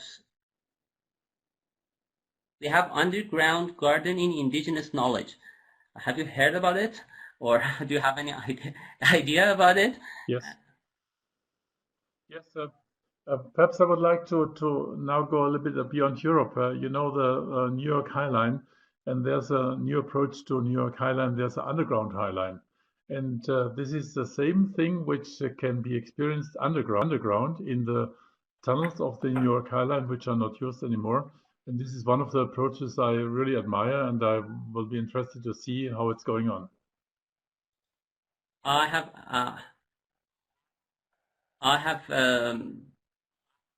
activated two of the attendees so that they can ask their question in through their microphone. Okay. Please feel free. Romina Tamizi. Hello. Yes. Hello. Hi. Hello. Can you hear me? Yes, I can hear you. In this situation, like a coronavirus, what can be done to improve the gardening or improve the safe gardening, because the trees are canceled and cannot be touched closely. What the suggestion for this problem? Well, as far as I've understood, you should always take account of the people and the needs of the people, and to take the people with you, not to dominate the thing when designing and then saying you have to accept it or not to accept it. The best thing is always, like in the Bodensgartenschaus or on the other temporary events, that you from the beginning invite the people to take part, and then they will feel they are part of the event, and so they will take very carefully attention to the event, and they will estimate the event much more than just to consume anything. Is it okay with my? Yes, that's great. Thank you. I can just add to that. In the United States now we've opened, there are very strict requirements about social distancing, spacing of people. They're spaced as they go into the garden. They're all asked to walk at about the same pace, so there's no congregating, and there's no. Most of the signs have been not removed, but they've been toned down because people stop at signs, and they don't want that. The authorities don't want that. So it's actually working very well. The issue being that large numbers of people are coming, and the problem is large numbers. But if you make a reservation system, most gardens in the United States today, you have to have a reservation to go in at a certain time. It's done online, and then you go at that time and you are given something in an hour or something to go through, and it's working very well. Okay. But I think this happens as well. At this time, we have Corona pandemic, and then you have to respect the distance regulations. But last year, they have opened as well, for example, the Chaumont Garden Festival in a quite normal way. They had a one-way system where you could go up and down, and this worked very well. And the people had the same feeling. They just enjoyed it to be there, and they respected each other with the needs of distance. But this works if you inform very well at the beginning. Just one small elements have been not realized. The night gardens, the illuminations during nighttime, they were given up because this could not be controlled in the evening. But normally, it's when you pay attention to your next to neighbor, then it's okay. And I think we will overcome sometime the Corona pandemic, and then things will go in a normal way. At the moment, most of the events are being presented on a virtual basis, but they are presented. They are still alive, and people are looking for and longing for when they could go there back in the normal way. Next question by Daniel. Daniel, do you want to ask your question in person? Can you hear me? And next. Yes, please. Thank you very much. Yes, I can hear you. Mr. Richard, you told that we have three types of gardens in our world. Destination garden and etc. I don't understand what are the specific difference between them. May I ask you to description again, please? Yeah, very, very easily, very quickly. A destination garden is a garden that people will come from pretty much around the world as their number one or what they really want to see. A garden that is so famous or so beautiful, I guess, or so so unique that they will make it their number one item to see when they come to a certain country. And that's probably the case with in Iran. Daniel, if you're located in Iran, I think the Fin Garden and is certainly one that would fit that. There are other smaller regional gardens that generally are local people, domestic tourists, but would certainly be seen by a tourist, but they're not a destination or famous destination in themselves.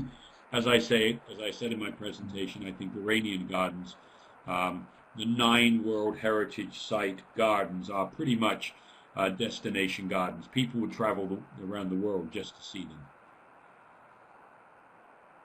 Add some remark on it because Fin Garden is one of the destination gardens according to your classification, but they started already to integrate other features. For example, to produce in the Kashan region, they are producing rose water and roses. So they are selling rose water for tasting and for taking it home.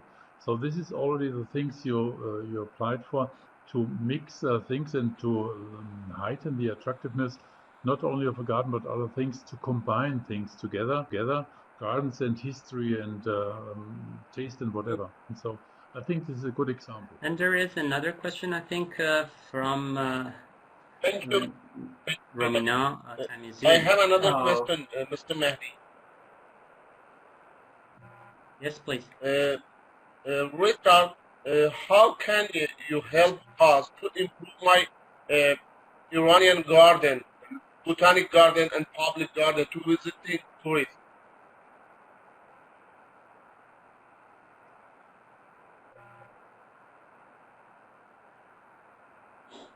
I'm sorry, if it's directed at me, could you repeat the question, please? I didn't quite get all of it. Any specific suggestion for Iran or Iranian gardens to be developed more for touristic activities or tourism? Thank you. Experience. Yeah, I mean the issue is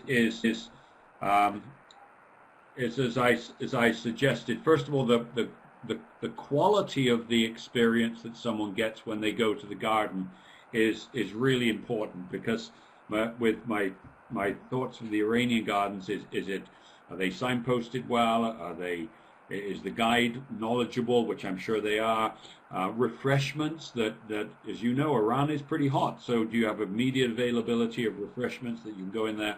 a place to buy things, and then as Karl and I were just talking about, what else can you get value added? So if you can add the kind of value that Karl was just talking about, and in terms of what you offer to the people, I think you could really become a major destination for garden tourism in the world. I mean, I can't think of anywhere quite as full of potential as somewhere like Iran, with the number of gardens, the quality of gardens, the beauty of the gardens, and the history of the gardens. So much of it, I think, is marketing and promotion, but that's a whole different subject. So I have a question. Sorry. As well, a comment. Yeah, please, Karl. Yeah. No, please. One comment. I think the major obstacle to visit the Iranian gardens is that they are not very known in the public, in the broad public. So they are known for specialists, they are known for historians, they are known for architects perhaps, but not for the broad public. And then there's a general mistrust against visits in Iran, that you maybe a dangerous trip. So I never felt insecure in Iran. Just in contrary to other countries, there was something. Sometimes there was a little bit unsure.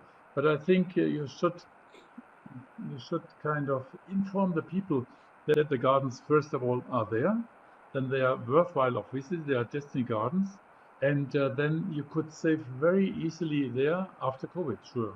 But I think the major obstacle is that they are very unknown to most of the people. Okay. So I have a question from Richard. First of all, I thank you, both of you, for your informative presentations. Richard, I have seen in your book that you have this kind of holistic approach to the garden tourism.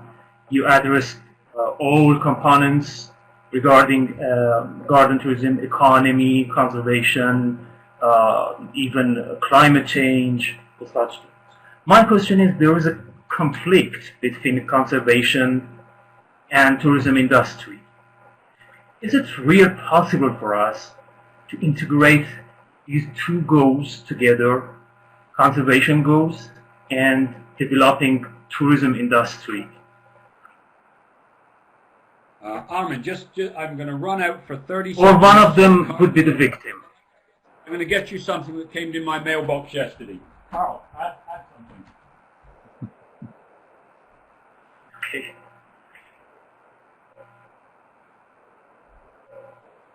He'll come back. Sorry, I can do this immediately. You'll see a booklet here that says. And I have a question from you, Karl. Okay, there's Public Garden. It's the magazine of the American Botanic Garden Association. And the first article in the magazine is how botanic gardens engage in controversial topics. And they talk about pesticides, climate change, GMOs, all of those kind of things. And the interesting thing from the article, I'll send it to you, Armin, I'll send it to anyone that would like it, I think it may even be available on the web, is that visitors to botanic gardens will actually engage in those very, very controversial discussions, or not so much controversial, but very topical discussions of conservation and global change and all of those. The issue, therefore, is for the garden, and many gardens now will do that, is to engage with tourists who also, I suspect, one way or another, to a greater or lesser extent, would have an interest in global change or conservation or whatever. So it's actually something that gardens can talk about, and it's a topic which tourists should be interested in, I would think, just because they're members of society. So really, it's actually something what we haven't done. We've asked the question that you asked, and it's a good question, and the answer literally that came out this week for me, because I was very interested in it as well, is gardens can actually do that, and they can do it. They can do it quite effectively and without that fear of controversy. It's an issue that they can address. So I'm very interested. I'll be delighted to send it to you or any of the participants, and you can see what they say in Public Garden.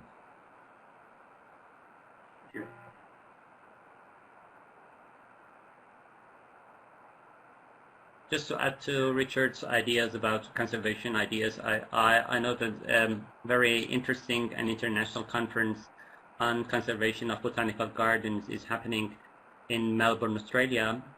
It was postponed for after COVID era, but probably it is happening virtually this year. Later this year, in the second half of this year, it is happening. For those who maybe you could Google it and find.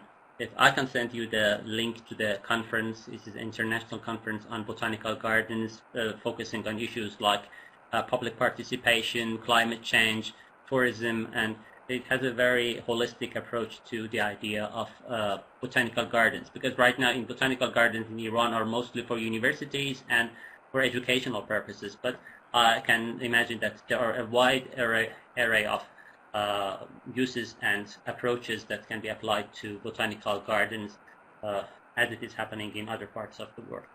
Mahdi, can I just add a couple of points to some questions that you have on your chat feed?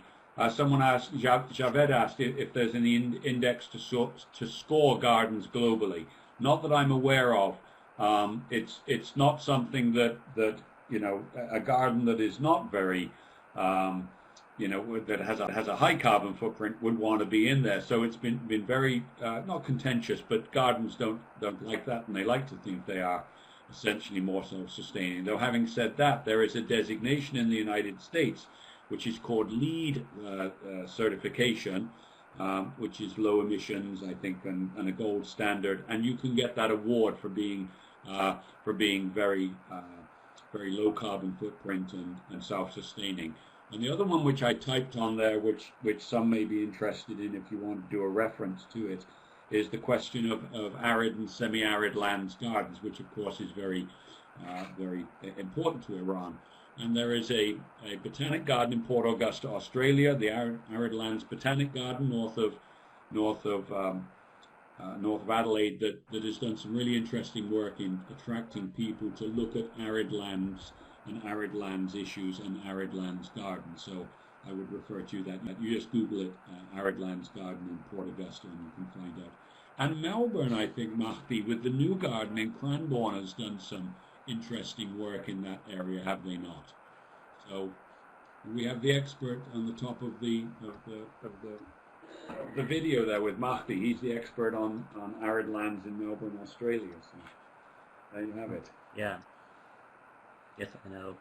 A lot of, and in Arizona as well, there is a center for sustainability or something. Of course, like Tucson and Phoenix are arid lands botanic gardens and do very well. They get 1 million people go there. Botanic gardens, if I may be allowed to add some comments, botanic gardens are always linked to the idea of a collection of plants. This is due to the origins of the gardens. They were used for scientific use. But in the 19th century, there was John Claudius Loudon in London, and he did quite some botanic gardens. And his idea was not only to collect plants and to show the plants to the people, but as well to educate the people with the help of these botanic gardens. This is a very fascinating idea, which had been given up gradually, but which could be brought back to life, for my feeling, because botanical gardens, if you combine this with social functions, then it would be much more interesting sometimes. It is interesting for me. It is already 7:20, and we were supposed to finish on 7 o'clock. And it is interesting that above 100 people are still in the room. And probably one final question, because I see that somebody has raised hand several times. Thank you. Chance for May I ask my question? Can you hear me? Thank you. Before that, I really appreciate from your presentation. That was really wonderful. And that my question was during COVID-19, we found problems to access open spaces, and also we have found lots of problems about indoor parks.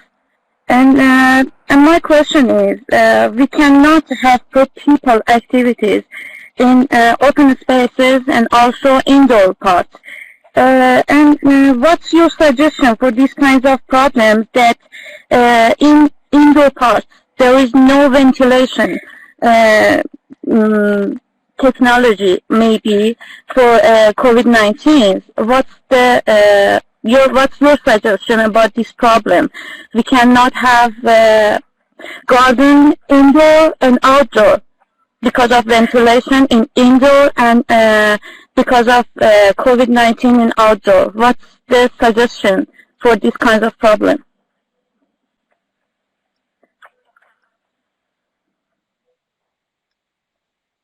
Oh, well, if I can give a quick answer, that what we've done is essentially the indoor portions are closed. You're absolutely right about the issue being one of ventilation, and so it tends to be an indoor closure, or in some cases very restricted if it's very simple. So that's the issue. That will change very quickly because we're finding that indoor you can ventilate during the summer months for us, so it's not an issue.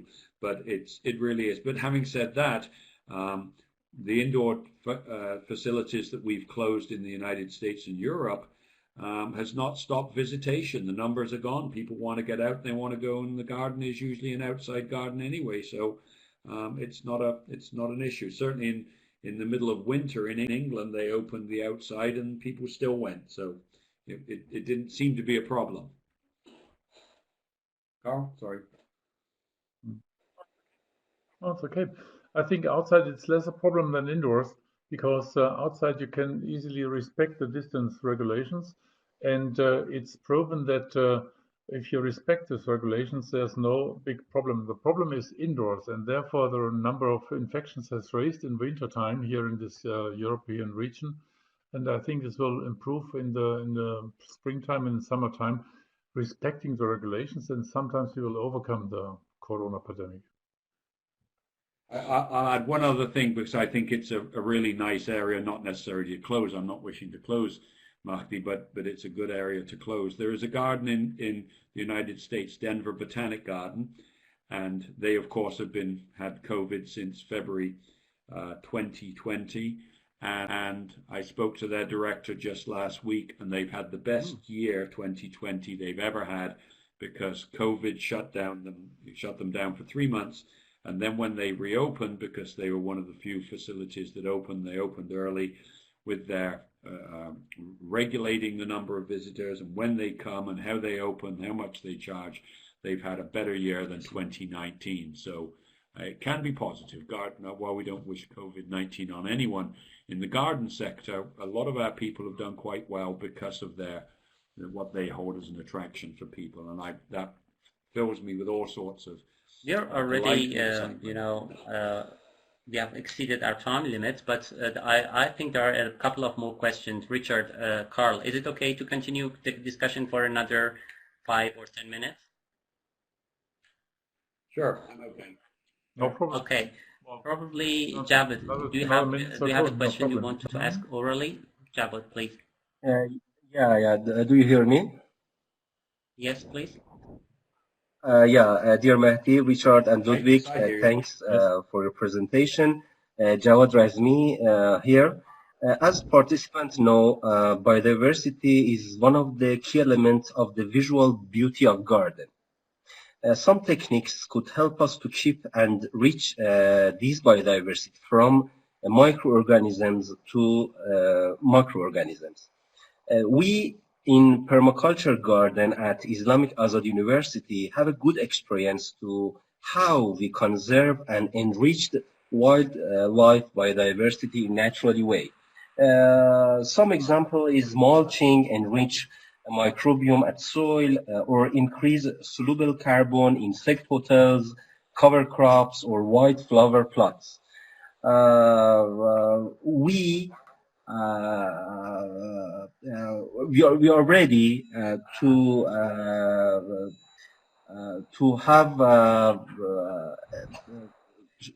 to share our experience with the participants in this garden. Thank you. Thanks so much. And there are...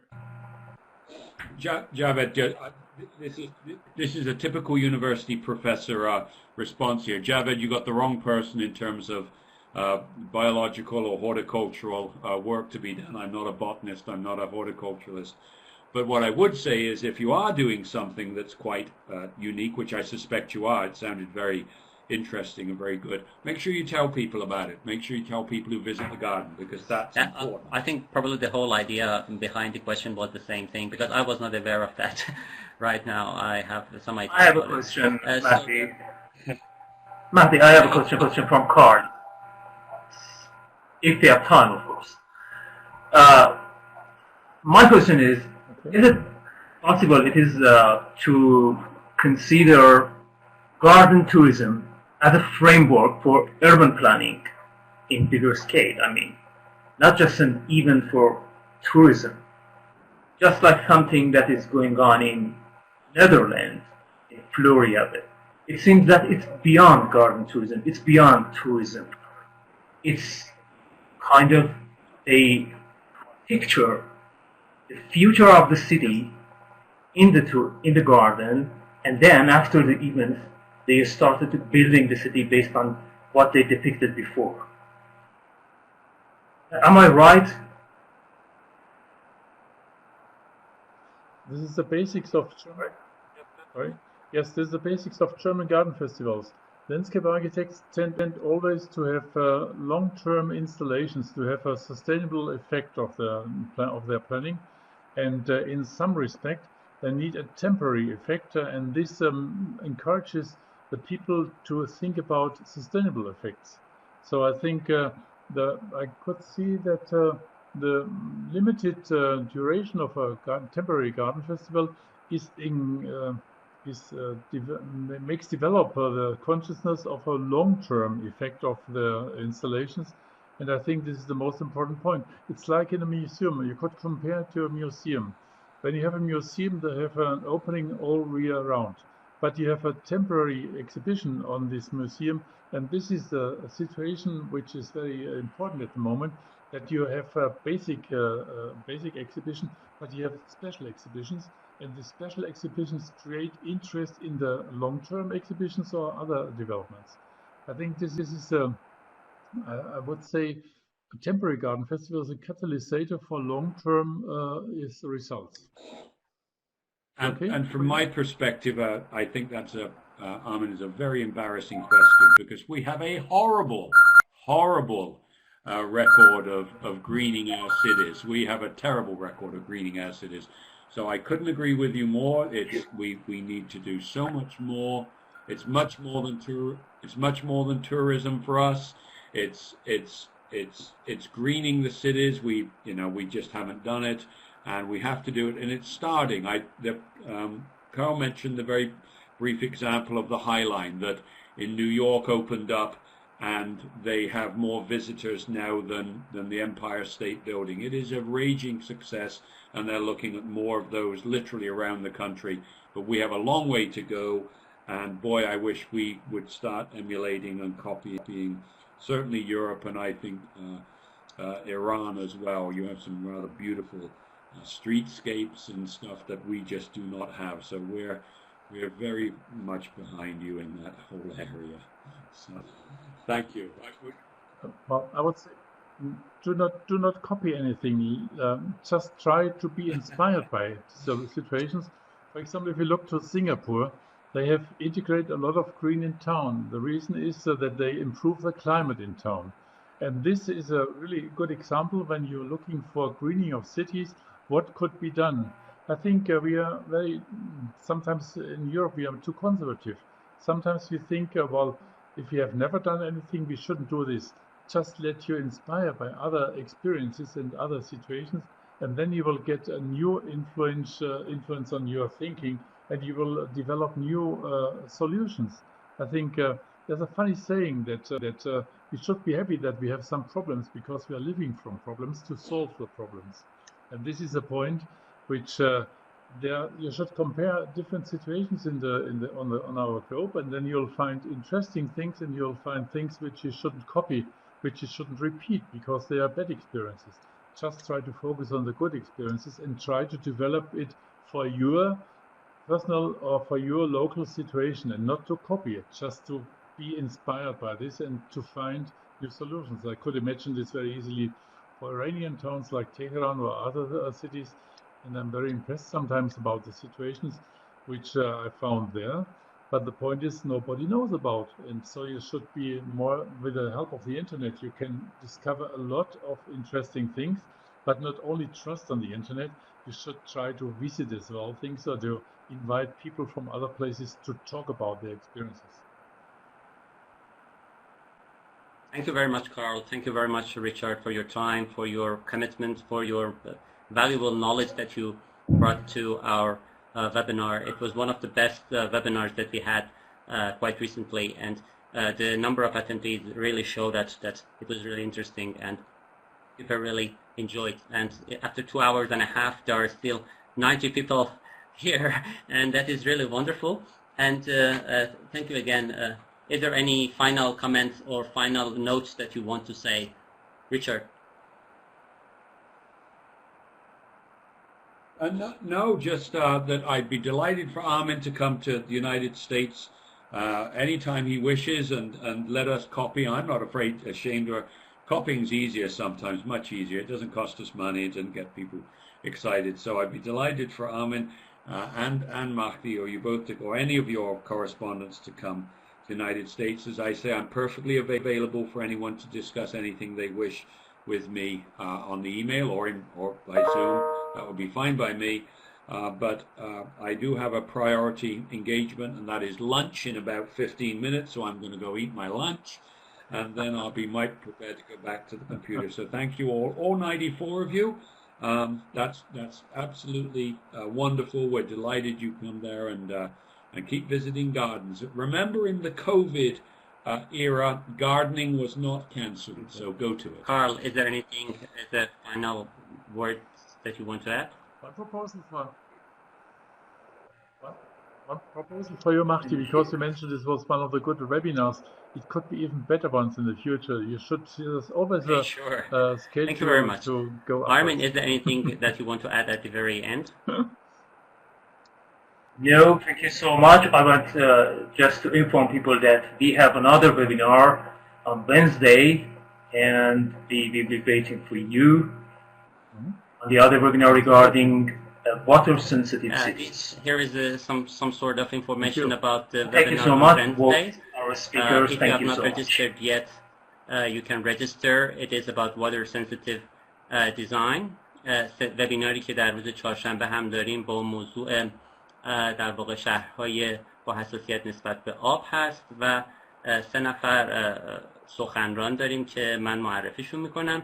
We have 3 speakers, one from Water Sensitive Cities Institute from Australia, who is going to talk about future water sensitive cities. They have Sharon Marin from State University of New York, who is going to talk about urban waterways and talk about the stream restoration and environmental justice, which is a very interesting topic, at least to me, because we have some river valleys, some seven river valleys in Tehran, and we really need some ideas about how to deal with these urban waterways. We already have some studies and some projects on that, but I'm really interested to know more from State University of New York, Professor Sharon Marin. And they have one of your colleagues from Germany, Karl, from Technical University of Munich, and she's going to talk about urban water reclamation and reuse as a key water energy food nexus opportunity. And she's going to bring some ideas from developing countries. She has worked in India and some other countries as well. I wish to thank everybody for attending this webinar, and I hope I can see you in person after COVID period. Thanks so much, and looking forward to seeing you on Wednesday also. Thank you very much. See you. Okay. Bye-bye. Mahdi, thank you very much. I'll be in touch. Okay, same Armin. I'll be in touch with you. I do not close the webinar room. Probably some people want to exchange emails and talk. I just put a video on here. The webinar room will be closed in 5 minutes. people might be interested in just exchange of ideas or exchange of emails. After 5 minutes, the webinar room will be closed. And I wish to thank everybody. I wish to thank my colleagues from University of Tehran. I wish to thank Karl. I wish to thank Karl once again, and Richard once again for your positive attitude to that. در انتها هم از حضور و همراهی همه شرکت کنندگان محترم و همراهان و مجریان و برگزار کنندگان تشکر میکنم. از همکارانم در دانشگاه تهران، از انجمن متخصصین فضای سبز و منظر ایران، دانشجویان عزیز که لطف کردن تو امر اطلاع رسانی کمک کردن، از پیگیری و تلاش خانم دکتر جمالی، آقای مهندس بریزی را که در واقع خودشون میزبان هستن تو این برنامه تشکر میکنم. از آقای مهندس کامیاب نجفی برای اطلاع رسانی تشکر میکنم. از آقای مهندس کریمی و خانم مهندس شیخی تشکر میکنم. Thank you very much for attending the second of webinar. Kevon.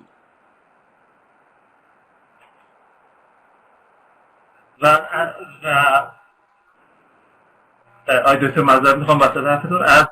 از هیئت مدیره محترم کانون راهنمایان گردشگری، خانم رستگار مسئول آموزش و خانم شاپوری از انجمن راهنمایان البرز که نقش پررنگی داشتن توی این برنامه و همه دوستان راهنمایی گردشگری که ما تشکر میکنیم. دوباره هم روز جهانی راهنمایی گردشگری بشه. Thank colleagues and students from University of Tehran and other universities. I saw many people from different universities around Iran and Iranian Society of Landscape Professionals. We are looking forward to seeing you in future events of Tree of Life Landscape Webinar Series. Bye for now and see you soon. Probably on Wednesday, 24th of February for the third Tree of Life webinar. Thank you. Thanks, everybody. Bye. Bye-bye.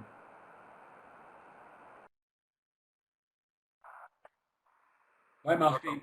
Bye, Amin.